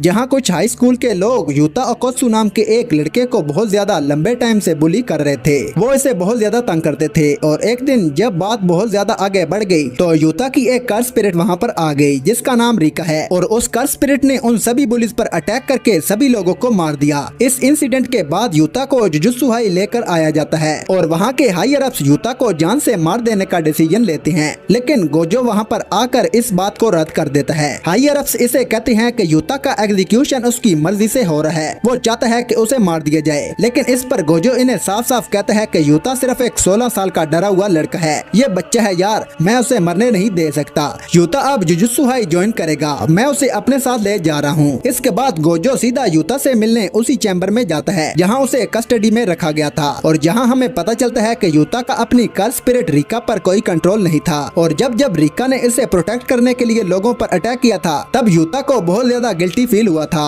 और इसी के चलते एक दिन यूता ने सुसाइड तक करने की कोशिश की थी, लेकिन रिका ने इसे रोक दिया और बचा लिया। रिका यूता की एक बचपन की दोस्त थी जो कि मरने के बाद एक कर्स स्पिरिट बन गई और रिका अब किसी भी कीमत पर यूता को सब लोगों से प्रोटेक्ट करना चाहती है और इसलिए अब यूता नहीं चाहता कि इसकी वजह से किसी और को चोट पहुंचे, इसीलिए वो अपनी एग्जीक्यूशन तक के लिए मान गया था। गोजो यूता को समझाता है कि जो कर्स तुम्हारे ऊपर है, यानी कि तुम्हारी दोस्त रिका, अगर तुम इसे कंट्रोल करना सीख जाओ तो तुम इसे लोगों की जान बचाने के लिए भी यूज कर सकती हो, इसलिए अब तुम्हें जुजुत्सु हाई को ज्वाइन करना चाहिए। अब यूता का एडमिशन जुजुत्सु हाई में हो जाता है। अगले दिन यूता उठता है, अपने कपड़े पहनता है और रेडी होता है, वो अपना लॉकेट पहनता है और क्लास की तरफ निकल पड़ता है। यूता के क्लासमेट होते हैं फर्स्ट ईयर के स्टूडेंट माकी, पांडा और इनुमाकी, जिन्हें हम सीजन 1 में देख चुके हैं, जो कि अब प्रमोट हो चुके हैं क्योंकि फर्स्ट ईयर के स्टूडेंट तो अपने नए बच्चे हैं, यानी कि नोबारा, यूजी और मेगुमी। लेकिन इसके बाद हम देखते हैं कि जैसे ही यूता क्लास के अंदर इंटर करता है तो माकी, पांडा और इनुमाकी तुरंत ही इसकी प्रेजेंस को फील कर लेते हैं और वो ये देखकर हैरान रह जाते हैं कि इसके साथ ये कर्स स्पिरिट कौन है। और फिर गोजो इन तीनों को यूता के बारे में बताता है और फिर हमें यूता और रिका का फ्लैशबैक दिखाया जाता है, जहाँ 6 साल पहले यूता और रिका बेस्ट फ्रेंड थे और रिका यूता को एक एंगेजमेंट रिंग भी देती है और कहती है कि जब हम दोनों बड़े हो जाएंगे तब हम शादी कर लेंगे और हमेशा हमेशा के लिए एक साथ रहेंगे। लेकिन एक दिन रिका की अनफॉर्चुनेटली एक कार एक्सीडेंट में मौत हो जाती है और मरने से पहले वो यूता को वही अपना शादी वाला प्रॉमिस याद दिलाती है और तब से ही वो एक कर्स स्पिरिट बनकर यूता के साथ है। गोजो इन सभी को बताता है कि जैसे तुम लोग देख सकते हो यूता के पास एक कर्स स्पिरिट है, इसे इसी की बेस्ट फ्रेंड ने कर्स किया है जो कि आज भी इसे बहुत ज्यादा प्यार करती है, इसलिए अगर कोई भी यूता पर अटैक करने की कोशिश करेगा तो रिका एक्टिवेट हो जाएगी जो कि हमेशा इसके साथ होती है और रिका वहां आकर सभी लोगों को मार देगी जो कि यूता को नुकसान पहुंचाना चाहते हैं। इसके बाद हम देखते हैं कि गोजो यूता को इसके पहले मिशन पर भेजता है।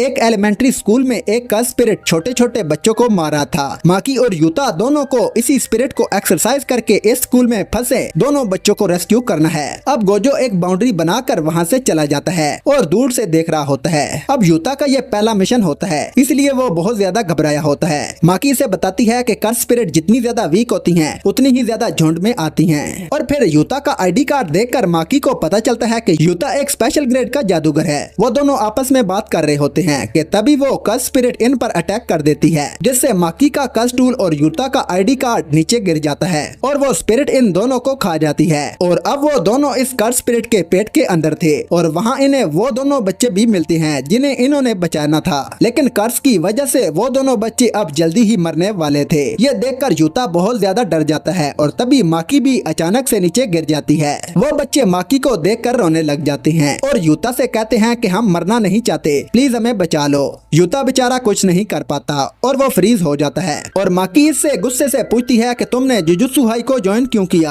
आखिर तुम जिंदगी में करना क्या चाहते हो। और अब यूता बहुत ज्यादा नर्वस हो जाता है और कहता है कि मैं चाहता हूँ कि मैं किसी को चोट ना पहुँचाऊँ, इसलिए मैंने मरने तक का सोच लिया था, लेकिन गोजो सर ने मुझे बताया कि मुझे लोगों की मदद करनी चाहिए, इसलिए अब मैं लोगों को बचाना चाहता हूँ, मुझे लोगों की मदद करनी है। तो माकी से कहती है तो जाओ फिर जितने लोगों की मदद कर सकती हो करो। और ये सुनकर पहली बार यूता अपनी मर्जी से रीका को समन करता है। इसकी मदद करने के लिए यूता अपने लॉकेट को निकाल कर रीका को बुलाता है और तभी हम देखते हैं कि रीका बाहर आते ही कुछ ही सेकंड में सभी के सभी कर्सेस को मार देती है। अब रीका ने सबको मार दिया था और गोजो दूर खड़ा ये सब देख रहा था और उसे पता चल जाता है कि रीका एक स्पेशल ग्रेड कर्स है। इसके बाद हम देखते हैं कि यूता अपने कंधे पर माकी और उन दोनों बच्चों को उठाकर उस स्कूल से बाहर आता है और इसी के साथ इनका ये वाला मिशन कंप्लीट हो जाता है। मिशन पूरा होने के बाद गोजो इन सभी को हॉस्पिटल लेकर जाता है और हॉस्पिटल में छोटे बच्चे को देखकर यूता को अपना पास्ट याद आता है और फ्लैशबैक में हम लोग देखते हैं कि पहली बार यूता रीका को हॉस्पिटल में ही मिला था और जब रीका ने इसे प्रपोज किया था तो यूता भी बहुत ज्यादा खुश था और यूता ने ही रीका से प्रॉमिस किया था कि वो लोग हमेशा हमेशा के लिए एक साथ रहेंगे। और इतना ही नहीं, रीका के एक्सीडेंट के बाद यूता इसकी डेथ को एक्सेप्ट ही नहीं कर पाया था, इससे यकीन नहीं हो रहा था कि ये कैसे मर सकती है और ये सब सोचते हुए यूता बहुत ज्यादा रोता है। इसके बाद सीन शिफ्ट होता है और हम देखते हैं कि गोजो की हायर अप्स के साथ मीटिंग होती है जहां वो लोग गोजो से सवाल करते हैं कि तुम्हारे होते हुए इतनी लापरवाही आखिर कैसे हो सकती है, रीका जैसी कर्स स्पिरिट को तुमने बाहर कैसे आने दिया। गोजो इनसे कहता है कि नहीं सर, मुझसे कोई गलती नहीं हुई, मैंने ये खुद किया था। लेकिन एक बात जो मुझे अभी तक समझ नहीं आई, ये रीका जैसी एक छोटी बच्ची इतनी पावरफुल कर्स कैसे बन सकती है। इस पर हायर अप्स कहते हैं कि वो सब तो ठीक है, लेकिन तुम ये बात मत भूलो कि यूता का एग्जीक्यूशन अभी सिर्फ कुछ दिनों के लिए सस्पेंड किया गया है। जिस पर गोजो सिग्मा मर्द की तरह इन्हें जवाब देता है, आप खुद देख लीजिए। तो मैं थोड़ा ट्रायल एंड एरर करूंगा।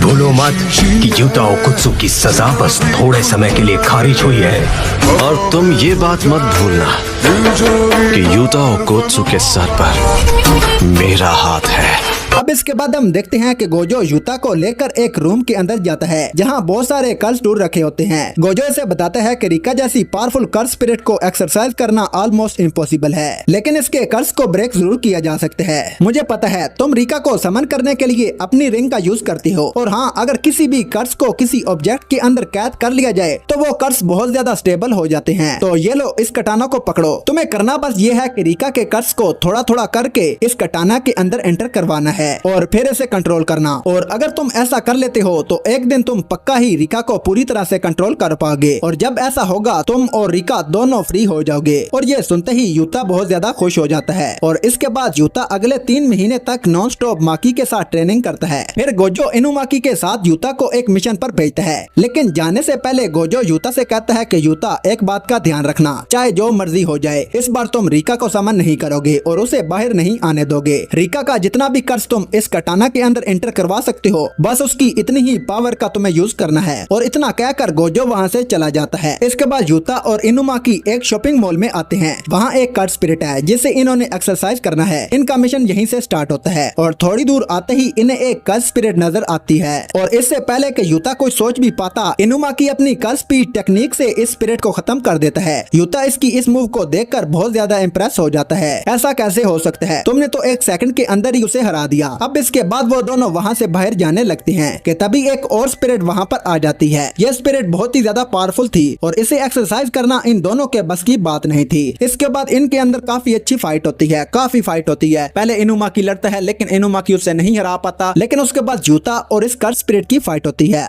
और अब यूता कुछ देर लड़ने के बाद रीका की हेल्प से इस स्पिरिट को खत्म कर देता है। ऐसा पहली बार था जब यूता ने पहली बार रीका की पावर को अपनी कटाना में समन करके सही तरीके से यूज किया था। अब इसके बाद वो दोनों वहाँ से बाहर जाने लगते हैं और तभी हम इन दोनों के पीछे गेटो को देखते हैं जिसके पास इस वक्त यूता का स्टूडेंट आईडी कार्ड था। और इतना ही नहीं, अब गेटो के पास तोजी फुशिगुरु की पेट स्पिरिट भी थी, जैसा कि हमने पहले पार्ट में देखा था। तोजी के मरने के बाद इसकी स्पिरिट गेटो के पास खुद चलकर आई थी और अब इसीलिए तोजी की स्पिरिट गेटो के पास है। अब इसके बाद गोजो वहाँ पर आता है उसी शॉपिंग मॉल में और तभी उसे महसूस होता है कि गेटो की एक स्पिरिट वहाँ पर आ चुकी है और अब गेटो के पास उसकी खुद की एक पावरफुल कर्स यूजर की एक टीम भी है और वो सभी लोग इसके मिशंस को पूरा करने में इसकी हेल्प करते हैं। इसकी टीम में वो 2 छोटी लड़कियां भी हैं जिन्हें गैटो ने रेस्क्यू किया था बचपन में, जो कि अब बड़ी हो चुकी हैं। और इन दोनों लड़कियों के नाम है मिमिको और ननाको। और फिर गोजो बताता है कि ये काम गैटो का है। इसके बाद हम गैटो को देखते हैं। इसके पास एक लड़की आती है जिससे ऐसा फील हो रहा था कि इसके ऊपर किसी भूत का साया है। इसके ऊपर एक कर्स लगा हुआ था जिसे गैटो एब्जॉर्ब कर लेता है। जिसके बाद उस लड़की के कंधे हल्के फील होने लगते हैं और वो लड़की गैटो की काफी ज्यादा तारीफ भी करती है।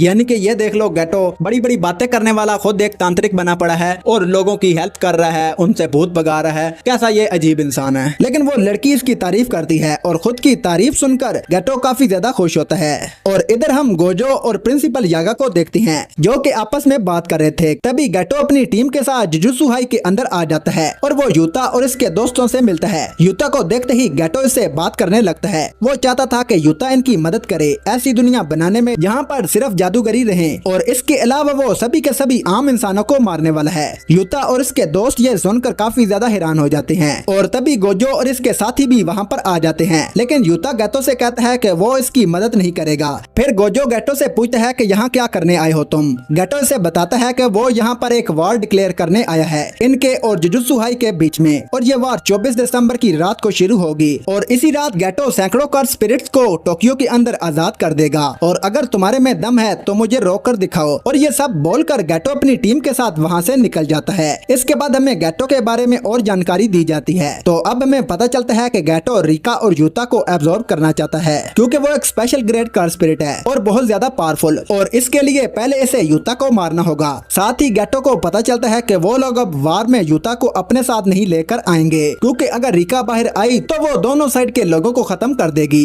इसलिए 24 दिसंबर की रात को जब सभी लोग बिजी होंगे तो वो अकेले ही जुजुत्सु हाई जाएगा और यूता को मारकर रिका को एब्जॉर्ब कर लेगा। अब इसके बाद 24 दिसंबर की रात आ जाती है। सभी के सभी जुजुत्सु जादूगर गैटो की बताई हुई जगह पर पहुंच जाते हैं और तभी गैटो जुजुत्सु हाई के अंदर आने लगता है। इसके प्लान के मुताबिक यूता यहीं पर था, लेकिन यूता के साथ माकी भी वहाँ पर थी। इन दोनों के बीच में बातें चल रही होती हैं कि तभी इन्हें आसमान में गैटो का बैरियर दिखाई देता है और माकी गैटो से लड़ने के लिए इसके सामने आ जाती है। इधर दूसरी तरफ बहुत सारी कर्स स्पिरिट तैयार थी पूरे टोक्यो पर अटैक करने के लिए और जुजुत्सु हाई के लोग भी अटैक करने के लिए पूरी तरह से रेडी थे। लेकिन गोजो को कहीं भी गैटो नहीं नजर आ रहा था और गोजो समझ जाता है कि गैटो इस वक्त जुजुत्सु हाई में होगा। अब इसके बाद गोजो पांडा और इनुमाकी को जुजुत्सु हाई में भेज देता है और बताता है कि माकी और यूता की जान खतरे में है। वो यहाँ का काम खत्म करके जल्दी ही इनके पास आने वाला है। और अब गोजो अपनी टेक्निक की मदद से इन दोनों को जुजुत्सु हाई में टेलीपोर्ट कर देता है। गैटो की टीम अब अटैक करना शुरू कर देती है और मिगेल नाम का एक कर्स यूजर गोजो से लड़ने के लिए सामने आता है। दूसरी तरफ गोजो की टेक्निक से पांडा और इनुमाकी इस बैरियर के ऊपर टेलीपोर्ट हो जाते हैं। लेकिन गैटो ने पहले ही माकी को हरा दिया था और माकी काफी ज्यादा घायल भी थी। तभी पांडा वहाँ पर पहुँच जाता है और इन दोनों के बीच में बहुत खतरनाक लड़ाई शुरू हो जाती है। पांडा अपने गोरिल्ला मोड में आ जाता है और गैटो पर काफी सारे अटैक करने लगता है, लेकिन गैटो भी कमजोर नहीं है। वो भी पांडा के सभी अटैक से बच जाता है और तभी गैटो माकी का वेपन उठाकर पांडा की बॉडी के आर पार कर देता है, लेकिन पांडा मरता नहीं है। और तभी इनुमाकी वहाँ पर आ जाता है और अपनी कर्स स्पीड से गैटो को जमीन में धंसा देता है। इन्हें लगता है कि वो जीत गए, इसलिए वो माकी के पास जाने लगते हैं। माकी इन दोनों को चौकन्ना करने की कोशिश करती है, लेकिन तब तक बहुत देर हो चुकी थी और गैटो इन तीनों पर एक काफी खतरनाक अटैक करता है, जिससे कि वो तीनों बहुत ज्यादा घायल हो जाते हैं। यूता अंदर था और उसे कुछ भी समझ नहीं आ रहा था कि इसे क्या करना चाहिए और बाहर आखिरकार चल क्या रहा है। अब गैटो इन तीनों को हरा कर अंदर जाने लगता है। तभी यूता बाहर आता है और अपने दोस्तों की इस हालत को देखकर बहुत ज्यादा गुस्सा हो जाता है। इसके बाद यूता रिका को बाहर बुलाता है और गैटो के सभी कर्सेस से फाइट करने लगता है और इस फाइट के बीच में अपने दोस्तों को एक सेफ जगह पर छोड़ देता है। इसके बाद यूता रिका के साथ गैटो से फाइट करने के लिए वापस आ जाता है और गैटो काफी सारी कर्स स्पिरिट को यूता की तरफ भेजता है और अब यूता एक माइक का यूज करता है जो कि इनुमाकी की कर्स स्पीच से बना हुआ था और यूता उसकी मदद से सभी कर्स स्पिरिट को एक ही बार में खत्म कर देता है। यह देखकर गैटो काफी ज्यादा इम्प्रेस हो जाता है कि कर्स स्पीच को सीखना बहुत ज्यादा मुश्किल होता है, लेकिन यूता कुछ ही दिन की ट्रेनिंग के बाद इस टेक्निक को यूज करने लग पड़ा है। दूसरी तरफ जुजुत्सु हाई के सभी लोग इन कर्सेस से फाइट कर रहे थे और हम मेमे को भी देखते हैं जो कि बहुत खतरनाक लड़ाई कर रही थी और हम उन दोनों लड़कियों को भी देखते हैं, मिमेको और ननाको को। वहीं गोजो और मिगल की फाइट चल रही थी। मिगल बस गोजो का टाइम वेस्ट करने की कोशिश कर रहा था, जिससे गोजो को काफी ज्यादा गुस्सा आ रहा था। मिगेल मिगेल जो है वो गोजो को टक्कर नहीं दे पा रहा था। उसके पास एक रोप थी जो कि किसी भी टेक्निक को नलीफाई कर सकती है, लेकिन गोजो उसे भी खत्म कर देता है। इसके बाद गोजो के पास एक बहुत ही खतरनाक कर्स आने लगता है जिसे गोजो अपनी लिमिटलेस टेक्निक से मार गिराता है। इसके बाद वो मिगेल की बहुत ही गंदे तरीके से पिटाई शुरू कर देता है और गोजो से बचने के लिए इसे अब छुपना पड़ता है। इधर गेटो की बातें सुनकर यूता और भी ज्यादा गुस्से में आ जाता है और इन दोनों में बहुत ही खतरनाक लड़ाई होनी शुरू हो जाती है। यूता रिका की मदद से काफी अच्छे से फाइट कर पा रहा था, लेकिन फिर भी वो गेटो को हरा नहीं पा रहा था। गेटो अपने कर्स की मदद से यूता को हिट कर देता है, जिसकी वजह से वो दूर जा गिरता है। गेटो यूता को मारने ही वाला होता है कि तभी वहाँ पर रिका आकर इसे बचा लेती है। इसके बाद यूता फिर से अपनी लड़ाई शुरू करता है और इस बार वो पहले से बहुत ज्यादा तेज था। यूता इतनी ज्यादा पावर का यूज करता है कि इससे इसकी स्वॉर्ड ही टूट जाती है। यह देखकर गेटो इस पर हंसने लगता है और तभी यूता गेटो को काफी जोर से मुक्का मारता है, जिससे गेटो दूर जाकर गिरता है। और अब गेटो अपने अंदर से एक स्पेशल ग्रेड कर्स को निकालता है और अपनी सभी कर्स स्पिरिट्स को एक साथ यूता पर अटैक करने के लिए बोलता है। दूसरी तरफ ननामी भी अपने जलवे दिखा रहा था और वो सभी कर्सेस को मार रहा होता है। और अब हम देखते हैं कि क्योटो के स्टूडेंट भी वहाँ पर आ चुके हैं। जी हाँ, क्योटो के स्टूडेंट वहाँ पहुँच चुके हैं, जो कि बहुत ही खतरनाक तरीके से लड़ रहे थे। इन लोगों को हमने पहले पार्ट में देखा था, जिसमें टोडो और मेकामारू ये सभी लोग थे। पर अब सीन शिफ्ट होता है यूता की तरफ। यूता रिका को कहता है कि वो आखिरी बार इसकी पावर को यूज करना चाहता है, जिससे कि वो गेटो से जीत सके, और इसके लिए वो खुद को भी कुर्बान करने के लिए पूरी तरह से रेडी था, ताकि वो दोनों हमेशा साथ रह सकें। यह सुनकर रिका अपने सबसे पावरफुल फॉर्म में आ जाती है। गेटो इसे देखकर काफी ज्यादा हैरान हो जाता है और इसे पता चलता है कि जीतने के लिए यूता खुद को सैक्रिफाइस कर रहा है। जिसके बाद गेटो अपना अटैक करता है, लेकिन रिका के अटैक के सामने इसकी सभी की सभी कर्स स्पिरिट वहीं पर खत्म हो जाती है। इन दोनों का अटैक काफी ज्यादा पावरफुल था, जिससे कि पूरी जगह डिस्ट्रॉय हो जाती है और हर जगह बस धुआं ही धुआं दिख रहा था। कुछ देर बाद गेटो बाहर आता है और गेटो काफी ज्यादा घायल दिख रहा था, लेकिन वो यही सोच रहा था कि अगली बार वो जरूर रिका को हासिल कर लेगा। और तभी गोजो इसके सामने आ जाता है और फिर वो दोनों कुछ पुरानी बातें शेयर करते हैं और हमें पता चलता है कि गेटो ने जानबूझकर माकी, पांडा और यूता को जान से नहीं मारा,